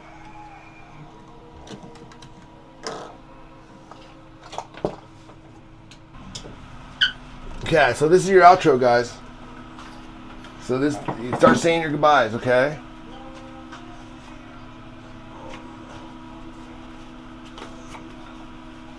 That's right. That's right. We go straight from nunchucks to playing electric guitar. I mean, I'm sorry I was not born, but I was raised in the 80s. It's just, this is the way we did things back then. All right? And then later we're going to have a threesome. This is the way the 80s were, bro. You know, right after we did some jazzercise.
Okay, guys.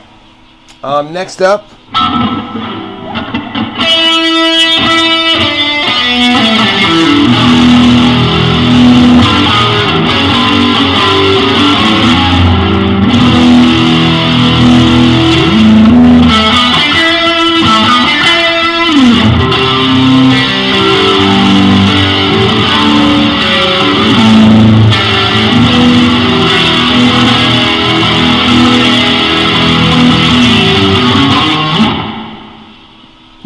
Yeah.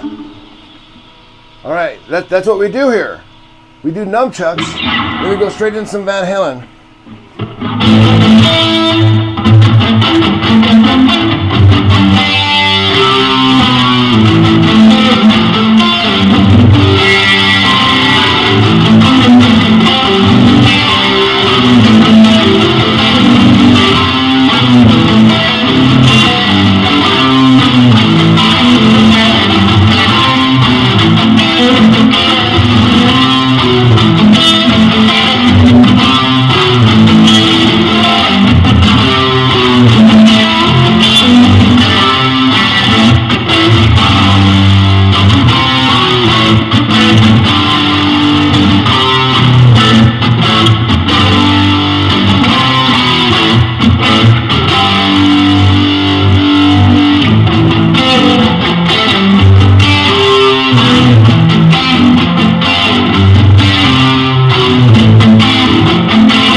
All right.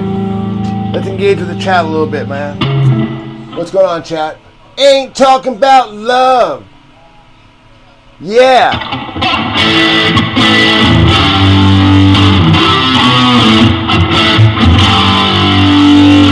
Yeah, I'm trying to think if I know any other ones.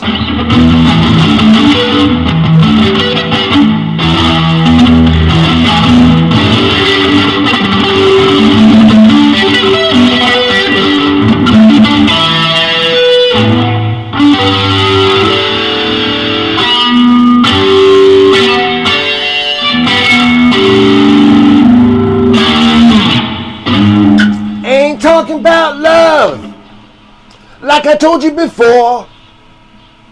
Ain't talking about love. No more, no more, no more. Ain't talking about love. Yeah. Hey, man. Thanks for the dono. Hey, who did that? Who did that? Mr. Steelby, thanks, buddy. Hey, I'm not going to repeat that. You guys can read that. But thank you for the dono, buddy. Is that the rule? Am I supposed to repeat whatever you write on there? Is that how it goes? Hey, man, you know, if I got any, what I need is I need some assistance, like from Gen Alpha, like, you know what I mean, like that. Be like, dude, this is the way we handle things. If you get a dono, you have to read the super sticker. You can't not. Or like, hey, there are exceptions where you cannot. I don't know these rules. You guys got to break me in. Or we make them ourselves. We define them, and I'll drive them in.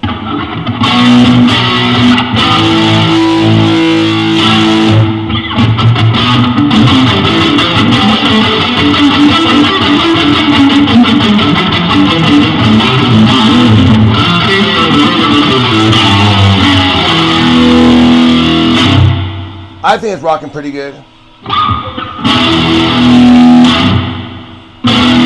All right, guys, listen. Why don't we hit the like and subscribe? That's not a good game plan. We've got some stuff we're gonna do this weekend. I might come back on later tonight. I think Joy's probably done for today. She did a super long stream.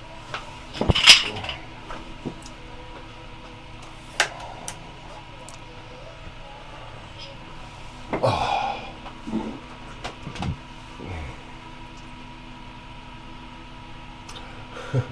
Now, Mr. Steal Your Beef. Lazy, what's up, buddy?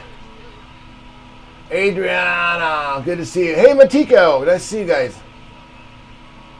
Yeah, okay. We might lower the. We have our memberships. We'd like to get some memberships going on. Oh yeah, what did we decide on this thing?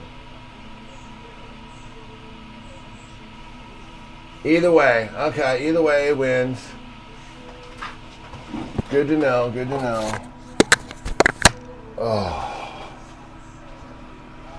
Oh, thanks, Dear Beef. You're the best, buddy. Sure. What's up, Question Man? What's up? Shoot. We'll do a little Q&A on the way out the door.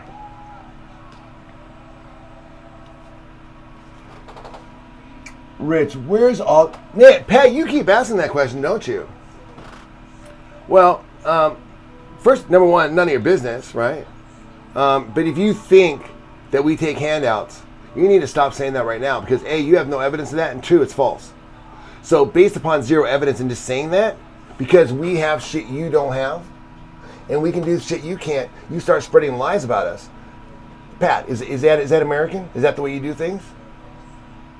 No, what we do is we work. We make money.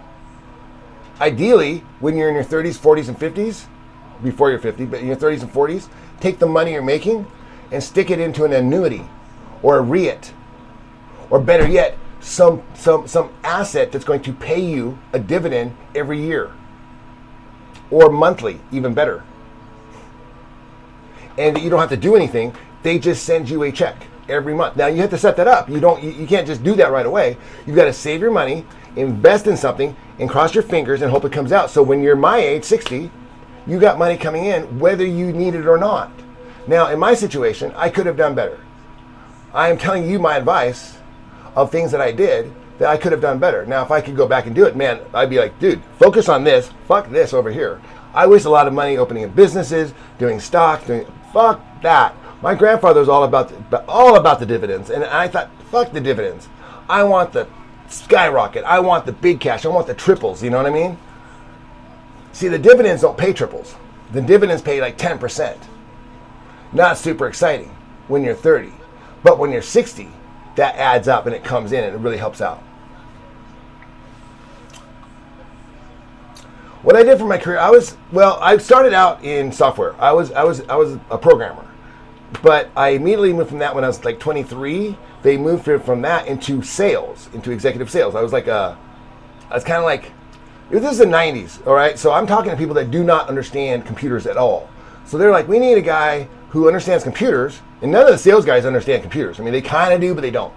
We need a guy that understands computers, but that's not like so techie that he like, you know. I mean, think about people that are like 10 years older than me trying to explain them shit, right? Okay, so that's what I had to do. And I was good at it. You know, I'm pretty personable and I understand technology and I can put things in a way that people can easily understand. And so that's my asset was going into, so what we did was, okay, a couple things. You asked how we did. I mean, there's a lot of, dude, we're talking about a 40-year span. You know, I'm at 60, you're asking like, what did you do? It's not like I'm at 25 and asking me what am I going to do. And it's like I'm single focused, dude. It's like there's shit went on. But one of the things that we did was we modernized modern day credit card processing. The way you take credit cards today was changed by us, by my family, by my dad actually. And he was in finance, so he did that software. Now I took that, right? And that ended in the 90s, and I went from that and I went to work for a company that called Fiserv. Fiserv is a financial, it's financial institution services. So what we did was we provided services to the financial institutions, or what we call them, they're called FIs. That's what everybody, in our industry we just say FIs. So if you're ever talking to somebody who's in banking and they say FIs, they're talking about financial institutions. It's just a fancy way to say bank. So, but you have to know it, because if you don't know, you'll be like, what the fuck's an FI? You know, you're thinking like FI. You don't realize it's an acronym for financial institution. So there you go. I gave you a little heads up there. So we sold over 85, maybe even 90% of the banks in this country on a product that was called electronic banking. You ever hear of it? Right. You use it every fucking day. But guess what? In the 90s, nobody used it. Nobody even wanted to use it. They were scared to use it. I mean, like we had to convince people to use it. Banks didn't want to bring it on. But they, of course they did, but it was just like, you know, it was a big transition. So that was the transition period. So, you know, anytime you're doing sort of stuff like that, you're getting your hands on the finances, you're getting your hands in the pockets of transaction banks, credit cards, you're always looking for what's called the R factor. Now the R factor is something, what's the R factor, guys?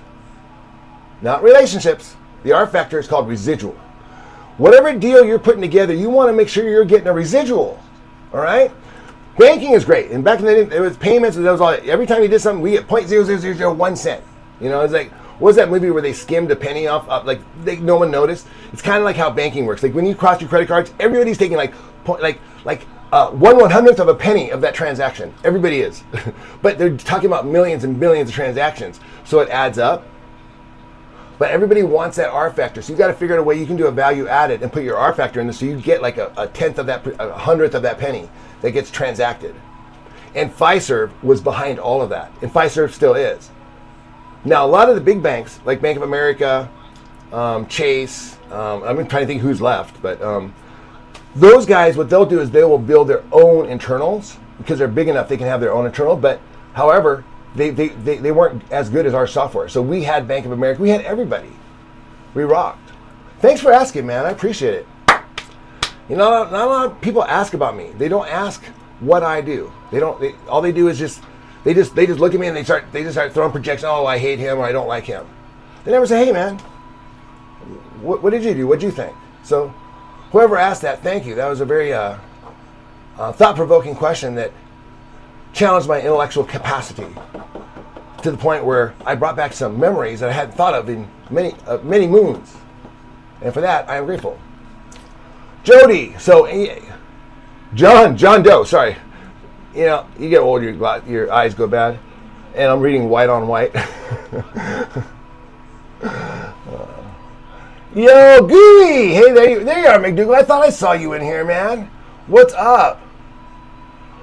Oh, no way. You're a token of dupe. Nice, brother. That's what I like to say. I thought you were hooking up with Doobie, is what I thought it said. I said, cool, even better. I haven't seen Doobie in years. She might be around here somewhere. Hey, Stereo Beef. Elsie, oh, she did. Oh, congratulations. You guys just don't like each other. I get that. You guys do not like each other one bit.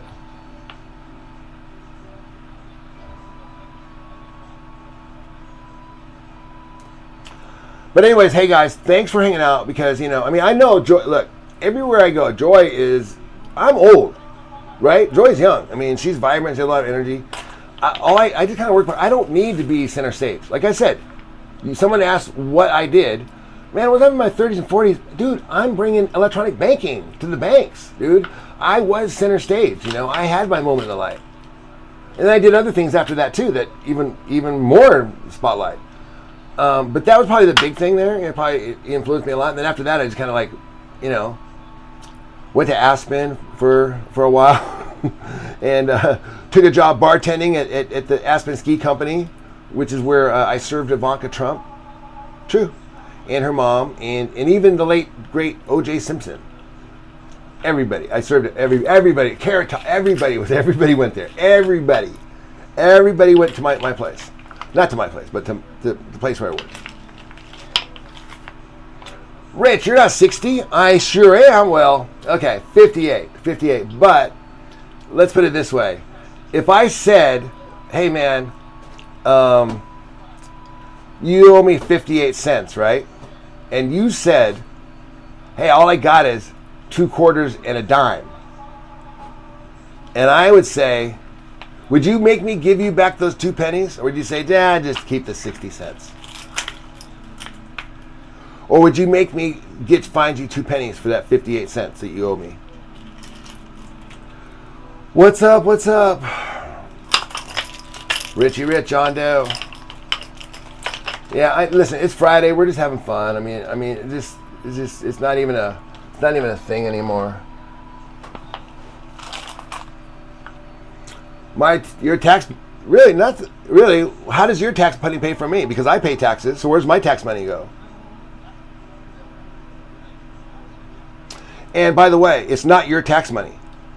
When you pay taxes, it is not yours. It has never been yours. So get this idea out of the mindset that anything you make in this country it doesn't belong to you. The government can come and take it like that. Think about it. I'm holding the money. I'm the government. I'm holding the money. Tell you what, you fill out a form and prove to me you get it back. Right. It's not your money, dude. It's my money. It's the government's money. So stop acting like it's yours, and it's theirs to decide where it goes. And we don't take handouts. But I got no problem giving poor people like my sister and disabled people like my sister handouts. But my sister can't get them. She's had 6 months where she can't get medicine because of all the cutbacks they have here. She is sick, and we can't get her medicine.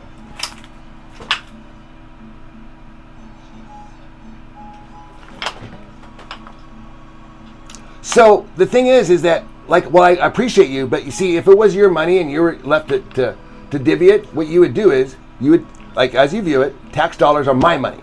You would not distribute it equally. You would not make sure that people had food. You would not make sure society ran properly. You would not make sure that there was safety. You would make sure that Pat got his money. Do you want burgers? No, I'm full. Okay. Do you need water?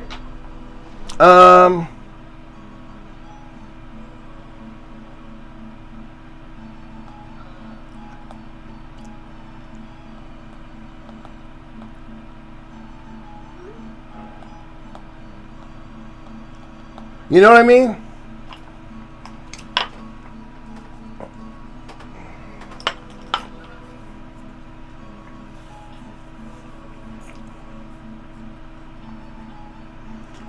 No way! Guess who's back? Kiss my grits. No freaking way.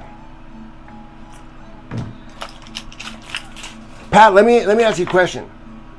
So I'm understanding correctly that you have an issue with people so you're so worried about these tax dollars. What about that $70 million jet that Melania is taking? What about the shit that $220 million that Kristi Noem spent on an ad to promote herself so she could run for office? What about those dollars? Do you care about those tax dollars?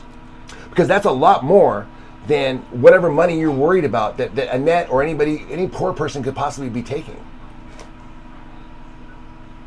I stand up for the disabled and the poor because no one else does. Because the rich and the powerful, like Pat, sit around and they want all the money, they want everything for themselves, and they don't want to share it. And they get mad when other people that are needy and can't eat because the system is set up that it's unfair for them, and it's set up in favor of the guys. Let's put it this way: the goal for you, Pat, was to get to Epstein Island, wasn't it? You're just mad you didn't get the invite. You wanted to be in that class with those guys. So every time you tell me that you're a Republican or you want more money or this and that or you're favoring Trump, you told me everything I need to know.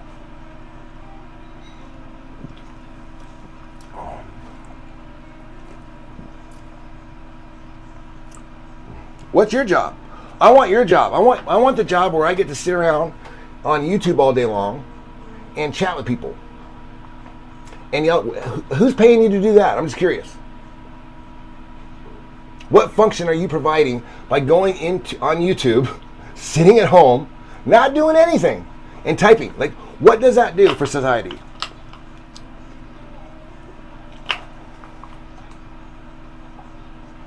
Down by the fire. Sorry, Pat. You have a job, clown? You're a clown? Well, that makes sense because I understand. Clowns aren't really oh my God, Israel is bombing Beirut. Let's call the clown. Yeah, not really a high priority. So I get it, clown. You sit there, you type on your thing, and what does a clown get paid to type on YouTube all day? Because obviously it's not very important, because if it was very important, you couldn't be sitting, you're not a cop, I can see that. Because if you're a cop, you would be patrolling and doing stuff. And you certainly wouldn't be spending your off hours talking to me. So, what service do you provide? What service have you ever provided? Did you serve in the military at all? Because when you serve in the military, you get lifelong benefits. Those are your tax dollars. So are you mad at every person who served in the military that gets a VA card? Because all they have to do is serve 4 years, and for life they get medical. That's called socialism, number one. Number two, those are your tax dollars going to somebody who's not working. They could just be sitting, they could be homeless. They could, you know how many homeless vets are in this country? They'd be sitting on the sidewalk, just drinking beer all day long. And you're paying for them. Does that bother you too? Do those vets bother you?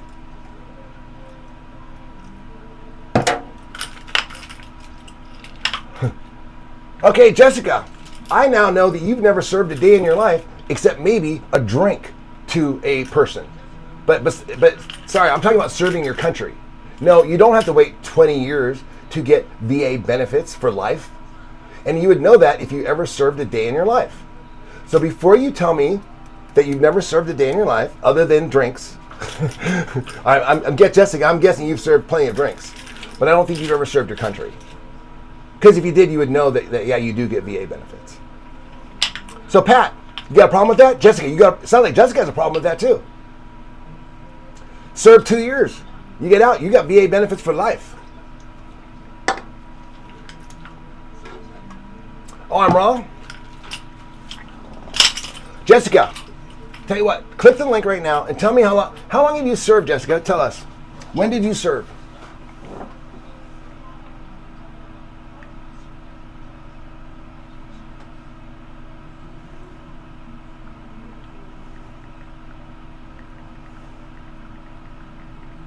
Because you know what? We're a military family. Okay? So I'm wrong? If I'm wrong, then how are we getting military benefits for life?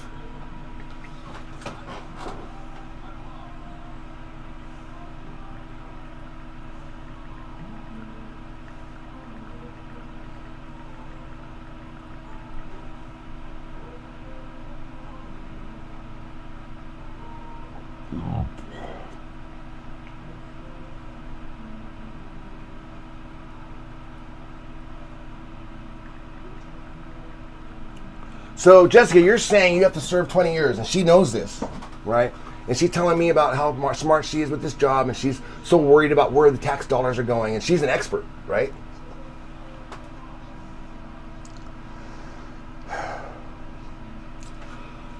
If I want to get my VA benefits from the Veterans Affairs, how long, typically, do I need to serve in the military? Do I need to serve 20 years or maybe 2 years? You don't need to serve anywhere near 20 years for most VA benefits. For VA healthcare specifically, the typical threshold is around 2 years of active duty or your entire call-up period if it was shorter. If you've got a service... Huh! That took me about 3 seconds to look that up, Jessica. So you see how the liars construe all this stuff? They think they're so smart. They sit here with no jobs. By the way, I have a job. I have time. It's Friday. But they sit here with no jobs. Tell me to get a job. Tell me about military benefits when we're a military family and they haven't served a day in their life. Pat's complaining about his tax dollars. Pat, you couldn't balance a budget if it was your own personal budget because you don't even handle the money. You don't even have a job. You're sitting here yelling at, I'm so mad that people get free money. Dude, there's no such thing as free money. Anybody who's on disability, man, they earned it, bro. They're veterans, or they're sick, or they're needy. We're a country, we take care of our wounded. We don't shoot them, bro. I don't know where you get off on this idea that, like, oh, it's mine, and if you need help, fuck you. No, dude, this is America. If my brother needs help, fuck it, he can have what I need. I don't need it. I'm fine. Pat, if you need help, you can have mine. I don't give a shit. I want to make sure everybody has what they need, buddy. We're all in this together.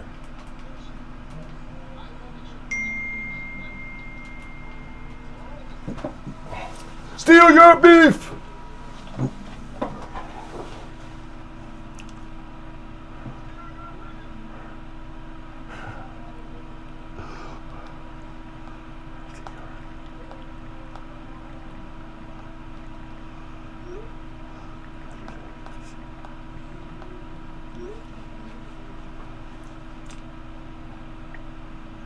Jessica, insults of a 2-year-old?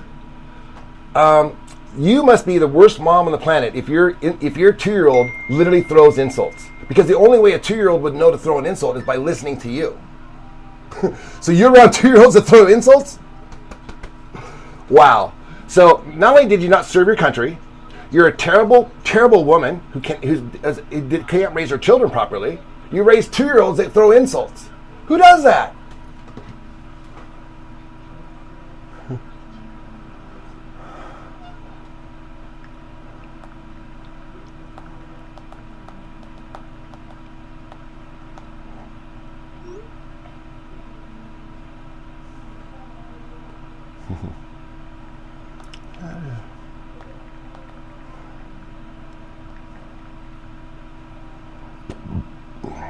Sorry, my phone. You guys are blowing me up over here, texting me.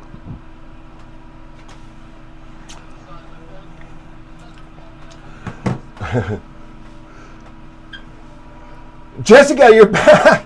Jessica, just so you know, what you're doing right now, and everybody knows it in the room, and it's funny. That's why everyone's sticking around and my numbers are going up. Is what happened is that you came at me. I proved you wrong, and instead of you saying, "Oh gosh, I was wrong and I apologize," you start lashing out insults. You start doing a Trump. You start just like, "You motherfucker, la la la la la." Now the thing is, everything you're saying is a mere reflection of yourself, right? You're telling me what your dad told you. You're telling me what your mom told you. Everything you're right. Let's see, what'd your mom say? "Look, you dumbass." Right, that sounds exactly what Jessica's mom would say. It's like that's because you have a 2-year-old that throws insults. A 2-year-old that throws insults, you must have been insulting your 2-year-old, or the 2-year-old heard you throw so many insults. The first thing out of your mouth was not mama, dada. It was dumbass, dumbass. You're like, what? That's your first word is dumbass? Who raised this kid? Jessica did.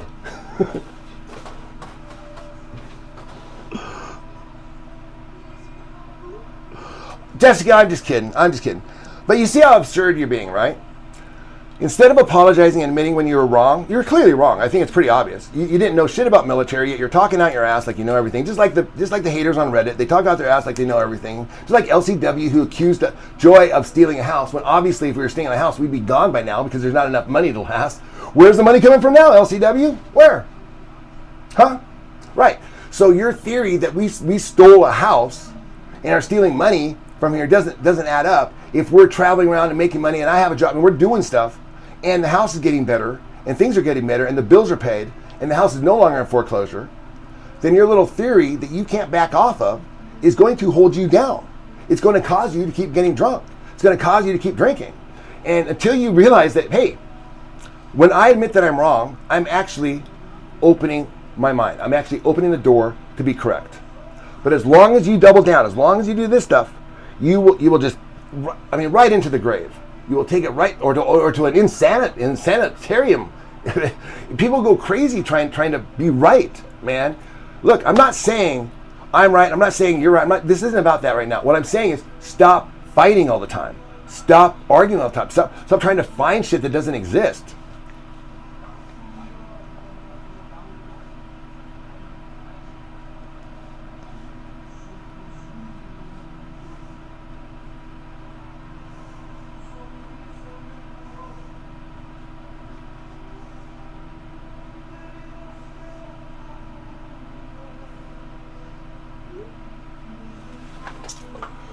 Imagine if he put this much into. Oh, well, we are working, bro. That is. I mean, what type of energy? You mean the energy where I spent literally like 15 minutes shutting down a liar, shutting down a hater, correcting you guys on where you're wrong about taxes and about where money should be spent? I mean, that's like 15 minutes, bro. It took me 0 energy to beat you. 0. I mean, that's just literally how easy it is. I mean, it typically doesn't bother me.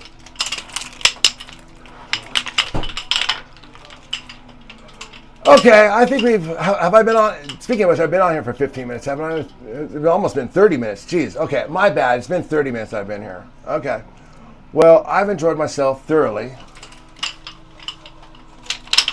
Why don't you want to be sober? What do you mean? Because you're a stoner? Yeah, well.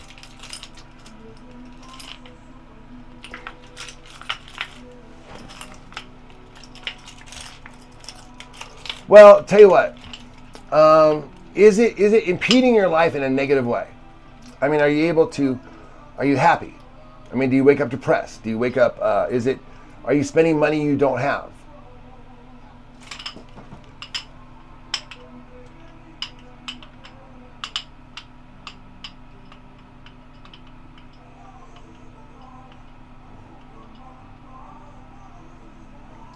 Oh yeah, actually we've cleaned. You know what? Here's the thing. I'm going to show you the way that I'm going to put out a video since you. I'm going to have to refresh a video because you seem to forget what this place was like when we got here.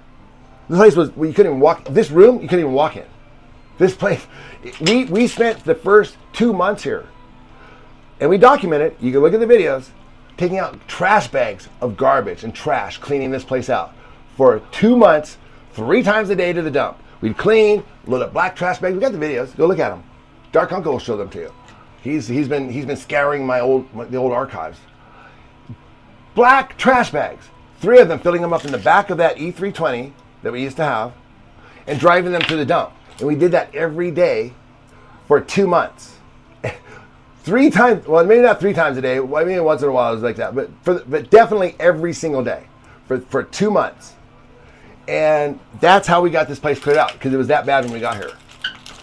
And I'll show the videos before we got here. So when you criticize Gloria, when you criticize how she lives, I mean, I understand that, like, you know, it's really easy to sit back and point fingers at people that are mentally ill or elderly. It's a lot harder to actually do the action and come here. You know, a lot of people wouldn't even dealt with this. They would have just sent money and left. I stayed, and I took care of my family, and I got to know my sister, and I got to know my mom, and now we're having a great time. And that's kind of the difference between what you're suggesting. What you're suggesting was I should leave, go back to New York, work there, make a bunch of money, and just send money here. Way over here in Las Vegas. That's what I did for 50 years, bro. And I miss my dad. I mean, I didn't get a chance to spend time with my dad. I wish I would have done what I'm doing now 20 years ago. That's what I should have done. I should have stopped working then and done this. I had plenty of money, plenty of investments. I didn't need to. Working was just literally for a scorecard so I could brag to my friends. That's all it was. So at some point, but then, you know, after my dad died, I met Joy and we took off for the last 10, 15 years we've been doing this, but I should have done it 25 years ago. I could have done it and it would have made a lot more sense.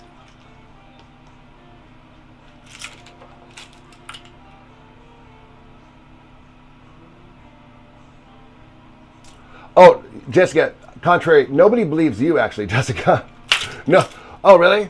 So we have to be in the military for 20 years, really? And we have a 2-year-old that insults stuff. Thing is, Jessica, you're telling me what you're projecting again. See, you're telling me what your family tells you. And you're telling me what you tell your children. You're showing me a mirror of yourself. So, anyways, I have to go because we have a good day planned today. And we're winding this thing down. And I think it was a good stream. Look at that. We made some money today. We got 182 likes. Great job, you guys. Really appreciate it. I think you guys did outstanding. Super duper proud of you.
right, all right, all right.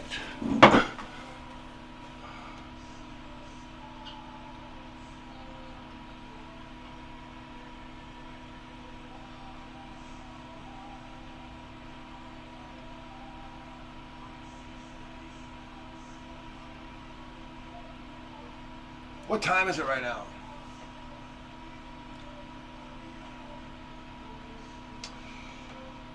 You guys have a chance to kind of sort things out over there before I head out?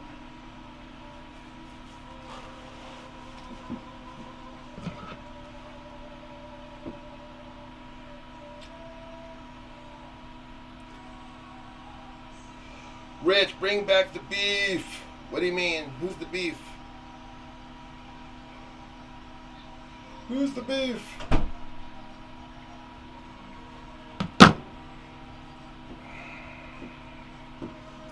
I think we'll do another Friday night, you know, do something fun.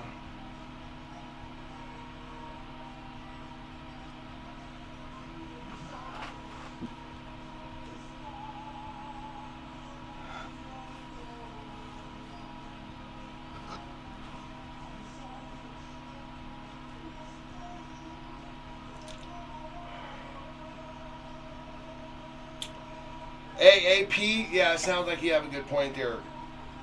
AAP's letting someone have it. Joan. Oh, Joan, do you have to also abstain from coffee too? I'm just curious. Because coffee is literally a drug that affects your mood. It affects you from the neck up. You know what I mean?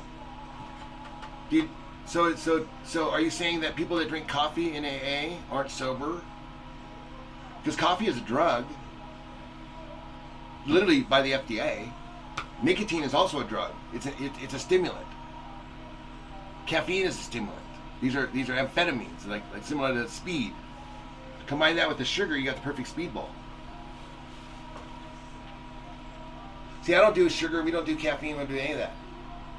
And that's why it's a lot easier for us to stay sober. And a lot of people can't even forget about quitting alcohol. They can't even quit eating donuts. You know, if you can't quit eating donuts, you have a hard time quitting drinking beer.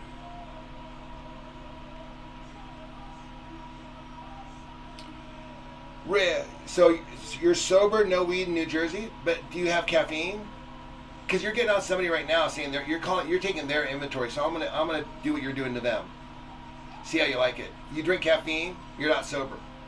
You're using a drug to change your mood. You're keeping life at arm's length. You're not really approaching it. You've got caffeine going on, bro. It's a drug.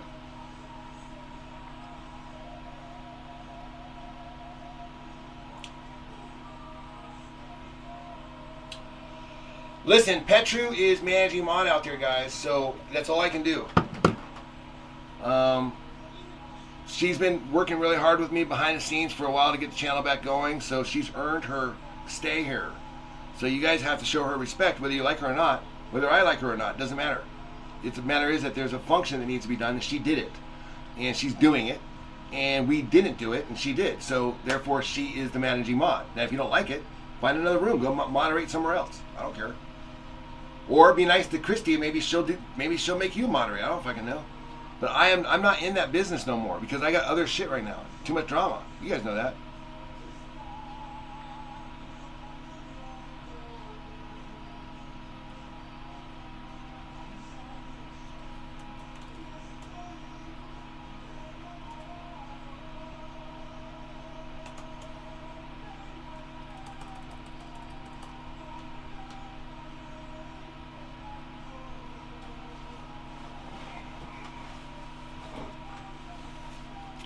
Stay here, beautiful man. Listen, I can't help it. Listen, if you can't get along with the other people, I'm not going to go down that road, man. You're putting me in a really awkward position. Think about how selfish you're being right now.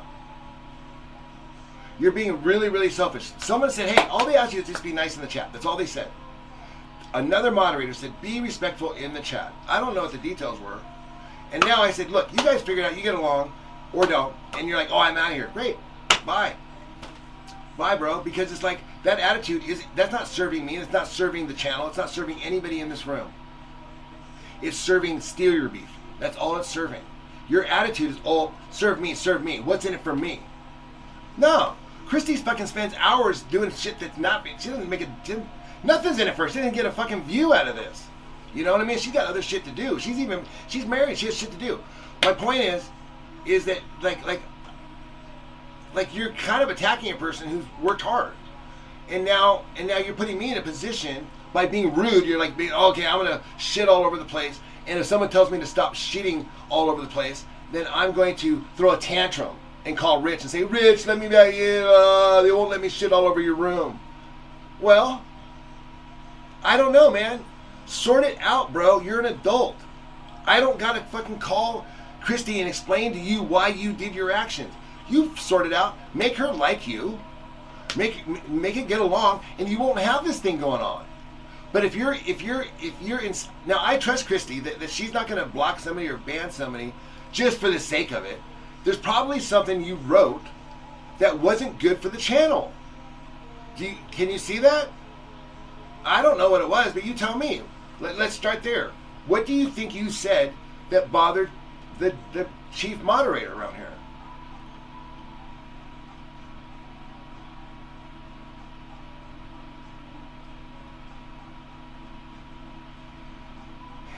Scooters, you're like the third Scooters we have here. You have to change your name to Scooters 3.0. Because there's two other Scooters, and all I see is Scooters, and I don't read the whole thing because it's like so long. And so you're going to have to be Scooters 3.0. Just make it easy for me. You just popped in for the good? Oh, good. So did we get it all figured out? Oh, look, here's another person that can't admit she's wrong. Jacqueline. Tacky Jackie here. She got called out by a bunch of people the other day. It was pretty funny. She's always wrong. I mean, everything she says is wrong. I mean, it's like literally all we're doing is helping Gloria and Annette. And then our other work too, and our own stuff. But for the most part, what we've shown you is how we've taken care of them, and they have improved. And all you do is just hate on that. You just hate it. I mean, think about that. I mean, here we are trying to do something nice for somebody, and instead of coming to help us, or just watch and just don't do anything, you come on and start spreading lies, making up stuff about, you know, who was it that was making up stuff about like how you only get veterans benefits, you only get social benefits if you work in the military for 20 years. I mean, that's such a lie. I mean, it's just wrong. It's just so, but it's just typical of like Jackie and the other haters that they don't know whether they're not very smart. Because if you were smart, you wouldn't be a hater, right? You know that, right? Like the dumbest people, like the dumbest people get angry, right? Everybody else is kind of like, they intellectualize, they have ways of like, okay, it's not going my way, I'll let it go. Dumb people, right, get super angry, right? Just like when I was talking to Jackie the other day. I was trying to explain, she comes up to me and she's like, how the hell, Rich, do you keep this channel so tight? I mean, with all these people. And I said, Jackie, listen, I'm going to tell you a secret right now, Jacqueline. I'll tell you what I told her. Jackie, what you have to do is, you have to remember this very, very important thing. Do not ever, ever, ever argue with stupid people. And Jackie says, that would never work. And I said, you're absolutely right, Jackie.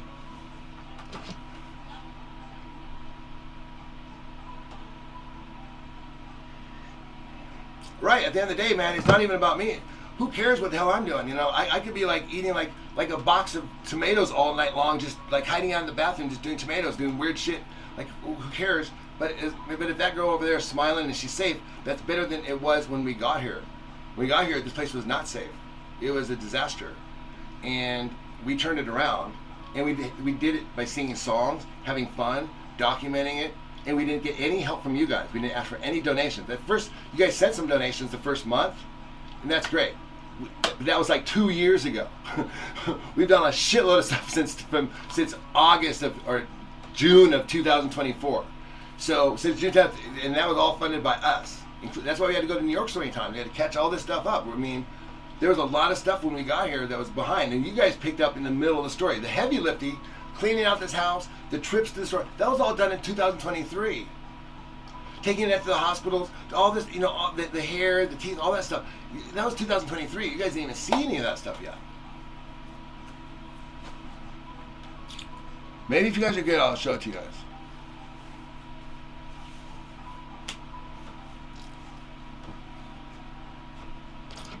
But the thing is like, if the haters, if you guys had it your way, then we wouldn't be here, right? You think, and we wouldn't be online. Nobody would be seeing any of this, right? So all the people that get anything out of what we're doing here, which is quite a few, a lot of people appreciate what we do because we are helping people. We don't have to. I legally don't have any reason to be here. It's my family, so I would never think of any other reason. I mean, I can't imagine not being here for my sister and mom at this stage. But a lot of you think that it's, I mean, this is what I'm trying to show a little different. Like, a lot of us, like, send our parents to homes or send, like, our mentally disabled away, you know? Like, no, we don't do that here. What we do here is we stay. We stick it out.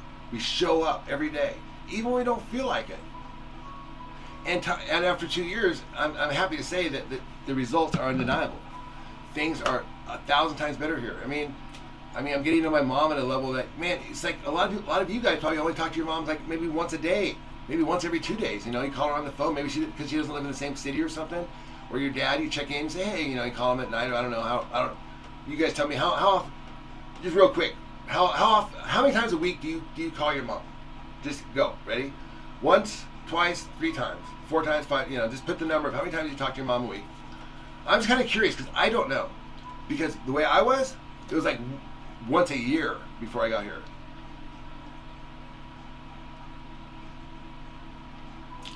Well, you might not have issues with Annette and Gloria, but if you have, but the people who are taking care of it, Jacqueline, you haven't done shit to help us. You have done, if you're looking from the eyes of God, you've done nothing but create discord. You've tried to hurt us. You've tried to call cops on us. You've tried to get, you know, Joy in trouble. You tried to, you know, if we're not here and you care so much about under the guise of Annette and Gloria, then Annette and Gloria are homeless. And Annette is on the street without medicine, without doctors. That's where you wanted it, see? But that's not the reality. See, you come in here with hate, but you wear this crusade like you're caring for Gloria and Annette. But if I could just hate on the son and the son-in-law who are paying for everything and taking care of everybody. And you can see the improvements in Annette. Because if what you're saying is true, Jackie, Annette would look more like how she was when we got here, not how she is now. Can you explain why is she looking so good now? Why is Annette so healthy now? If what you're saying is true, just tell me that, Jackie. I know you won't click the link because you're too chicken and you can't do it, but just try to write it in your 140 characters there. I'll wait.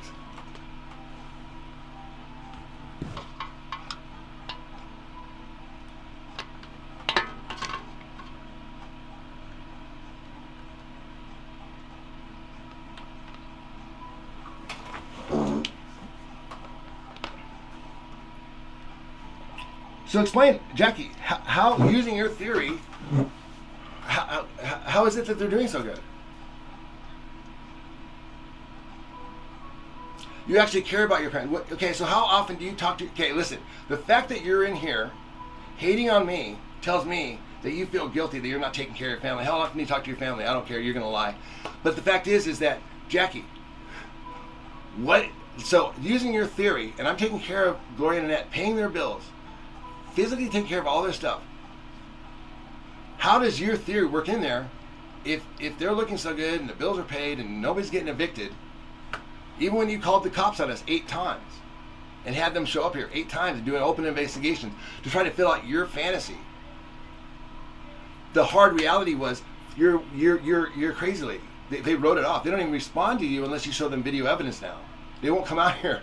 They told me, the cops told us that. They said, you know what, we're not coming out here unless they literally show us video. We're not just coming out on a call anymore. After 8 times, they're like, they've got to send us the video this time. Then we're not just going to come out there saying that there's abuse going on, blah, blah, blah, blah. And the pancakes, no one believed that was abuse. No one thought that was abuse. That was an argument. So, Jackie, so please tell us, how's that happening, if that's the case?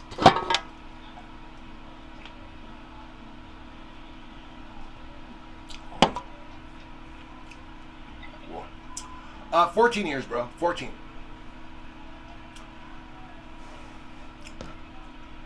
Which is probably longer than your parents were together, right? Because after they had you, they realized, fuck, we made a mistake. I want a divorce.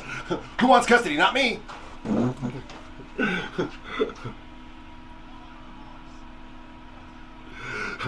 Do it for Johnny. Oh shit, I did it for Johnny. I don't want the custody of this kid.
So yeah, so that was kind of messed up. I you know, like you were saying about the steer beef was all mad because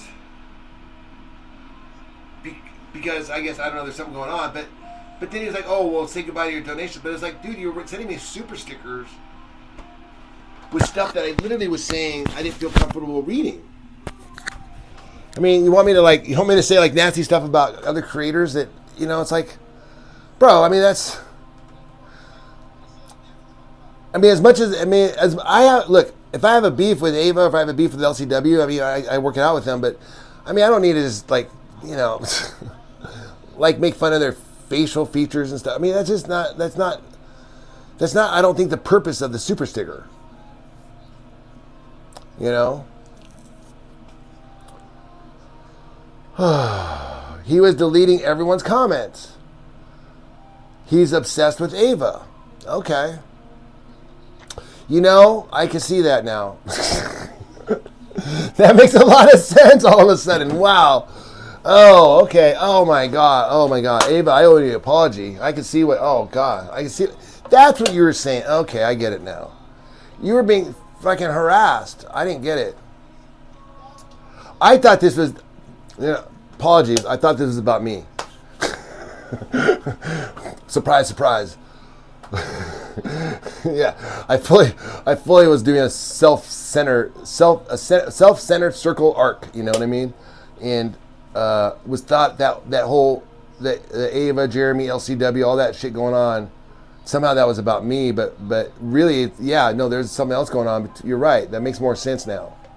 He's obsessed with Ava, and that's where it, you know, since you can't have Ava, you have to, you know, you just kind of harass the person, you know, whatever.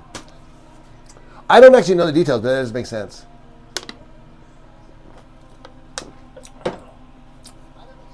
You work in detox? Thank God I've never had to go there. Shit. That would suck. You know, I've come to realize there's like different types of people in the program. You know, there are the people that come in like on their own, like we did, and then the people that come in like through rehab, which are basically like, you know, am I for the rehab? You know, like I don't like somehow they think they sticking them in there, and they're just gonna like feed them a bunch of information and detox them, and that they're gonna suddenly like, okay, I'm better now. It's like, no, bro, it's like you gotta be done when you're done. It's like you can go to all the rehabs you want. I hear it in the meetings too. It's like when they share. The guys who went to rehab, like, even if they got like 40 years, you're like, you can tell, like, man, it's like they're not particularly like it's just a different vibe. Me, I said get out of the way. I push people out of the way to get in my seat. I fought for a seat for Joy. You know what I mean? We wanted to be there. It wasn't like someone made us go there. And I think that's probably the difference why it's probably sticking so much better this time for us. You have zero faith in humans, Odin. Right, you should. Why should you have any faith in humans? That's why we have God, or faith in a power greater than ourselves, you know, whatever you want to call it. Because humans are completely fallible every time, okay? And that's not that's not to bum you out, blah blah blah blah, and that like life sucks and never have friends and become a hermit. No, but it's a reality. Like, friends are awesome until you expect them to be your friend. What your expectations of, like when you a friend in need, like, you know what I mean? As long as you never actually need a friend, you'll have a lot of friends. But if you ever like need like a friend, like, oh my God, I need something, then you're really gonna find that that's gonna be a limited supply, because, you know,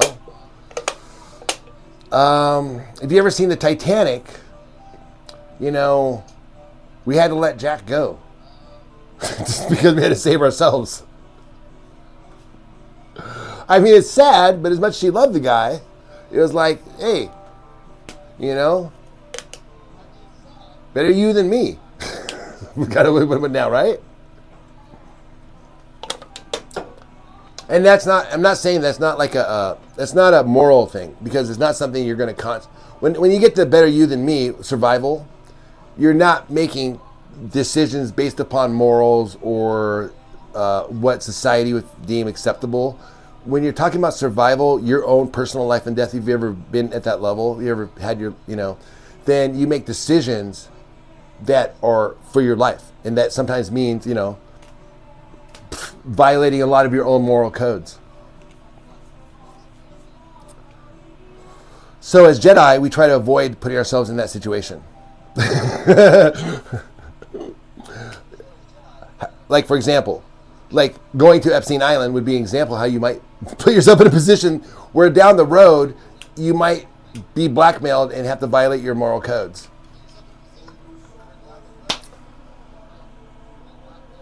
My favorite part about nature is the birds and the bees because they play the most vital role, unfortunately, under constant attack from mirrored solar panels and inhumane EMF levels with no...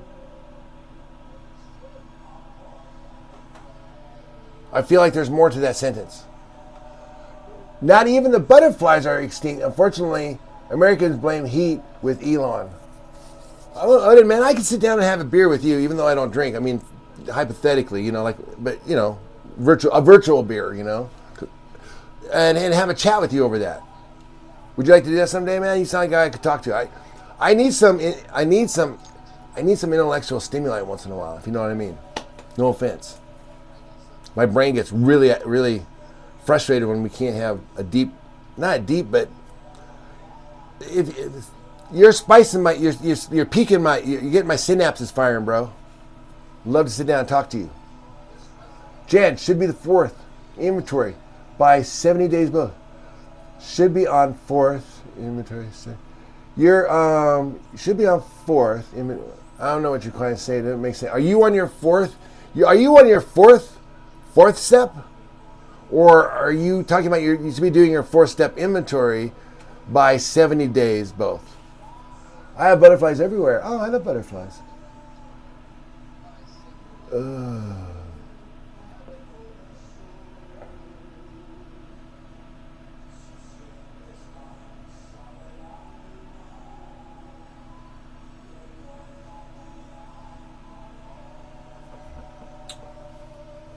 Oh, I don't drink because I went into AA when I was 19.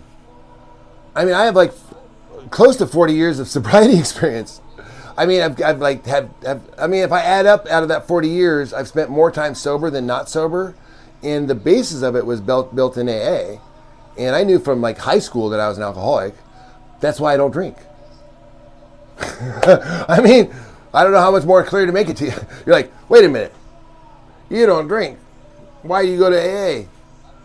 Maybe put it the other way around. Right? How long am I sober? I'm taking. We're on 78 days right now, and so that's basically the last time we did anything, or she did anything, as well. But I actually have probably a little more time than that, and I really didn't drink or use much at all through 2025 or 2024. Had a couple shots here and there. You guys saw that. Had a few drinks here and there, but I wasn't working a program by any means, and that's kind of the difference. It was just kind of like, that's the thing, is that I grew up, like I said, this was instilled in me when I was 19 years old until I was 30 something, and I went every day for like 10, 12 years, longer than I went to college, longer than most people go to the military, longer than most people have jobs, doing the same thing, seeing the same people, hearing the same book every day, that even when I went out, like, I think, personally, my thing is, my higher power was like, dude, you came in before you even had a legal drink. Go out there and have some fun. And I went out there with, relapsing with program in my head, so it didn't get too crazy and it didn't get too fun. But it was pretty fun. I won't lie. I mean, some people say that shit, it was really bad, but man, I'm not one of those guys, man. I had a blast. I mean, I was in Manhattan, I was in Aspen, I was in Panama. I mean, come on, if you're gonna do that stuff, Aspen, Manhattan, Panama, you'll never experience any other place like that. I already know firsthand. You will never experience it unless you go to Panama, Aspen, or New York City. And that's where I learned about, like, why, things are the way they kind of are.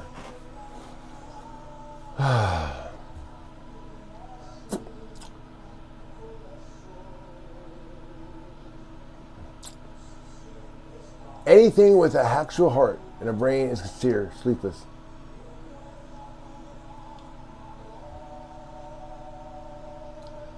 The only thing depressing about knowing the future is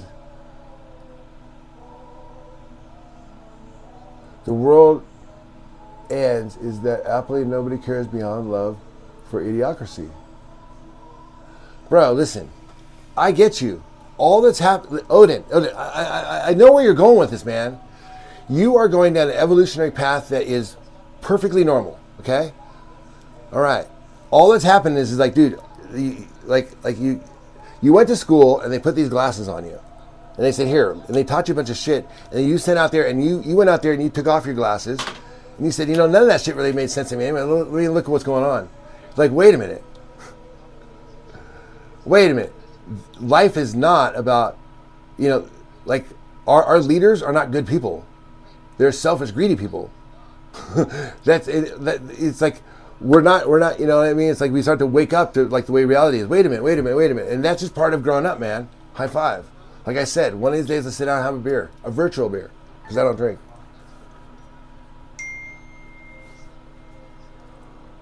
You can't have a good car stereo system without a capacitor because of the power they draw. 10 years of great, of course, they don't want you to drink. That's good. AAP, I came in, hell, Jesus style. Yeah, man, I'm enjoying this little combo. See, I know. Like the room is bigger when Joy's here, but you know, the engagement is like she doesn't engage the way we're, you know what I mean? I can tell Pat just wants to he just wants to strangle me. I can feel it. He's like right there. Aren't you, Pat? Can't stand it. He's been labeling me as a. Did he think I was a Democrat? Did he label me as a Democrat? Long ways off, buddy. Petru said you're lying. Your job has no. Oh, really? Okay, so now Pat not only knows about the military, which Pat has never served, and about VA benefits and everything, but now he also knows about someone's job that he's never met. Really? How do you know this, Pat? I mean, please tell me, man. I mean, why are you wasting your energy like predicting what our moderators are doing for a living? You and I should sit down and we should go into an investment room and we'll sit down and we will plot out a number of investment strategies. If you have that much foresight and knowledge, you can just talk to someone and you know what they do for a living, bro, you're wasting your talents. I'm going to show you some shit. I want you to tell me whether it's a buy or a sell, okay?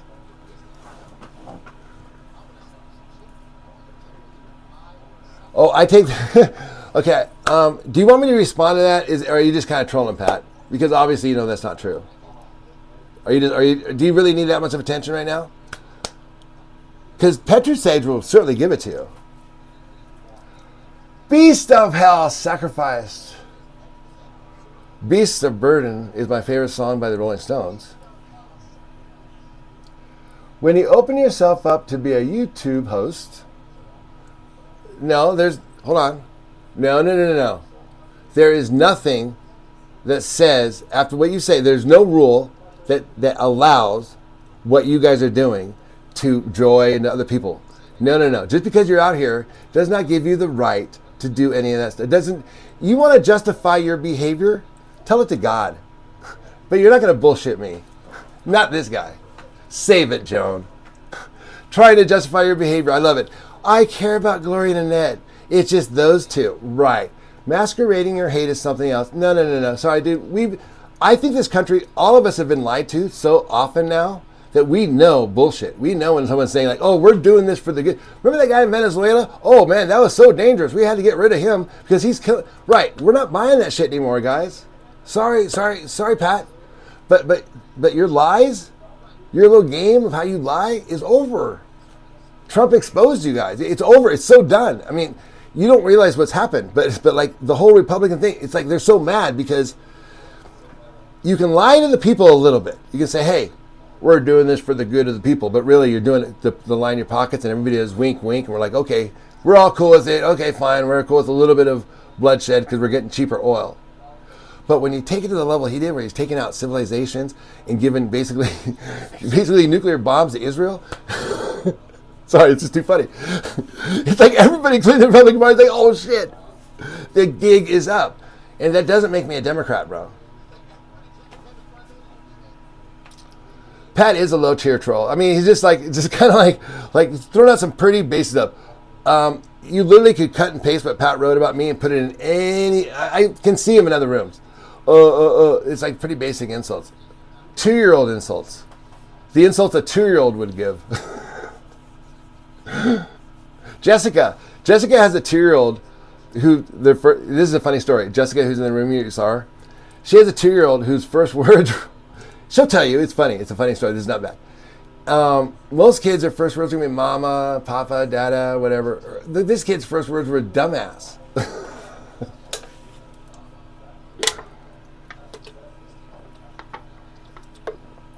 Oh fuck! Finally, god damn it, Ninja! Now I can go, dude. I've been here holding court here since like 2 p.m. You were so damn late. Please give me one excuse why you weren't here on time, because I've had to keep going and going and going and going.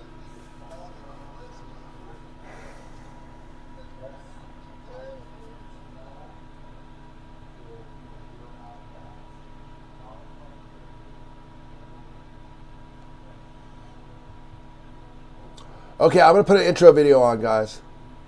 Here you go.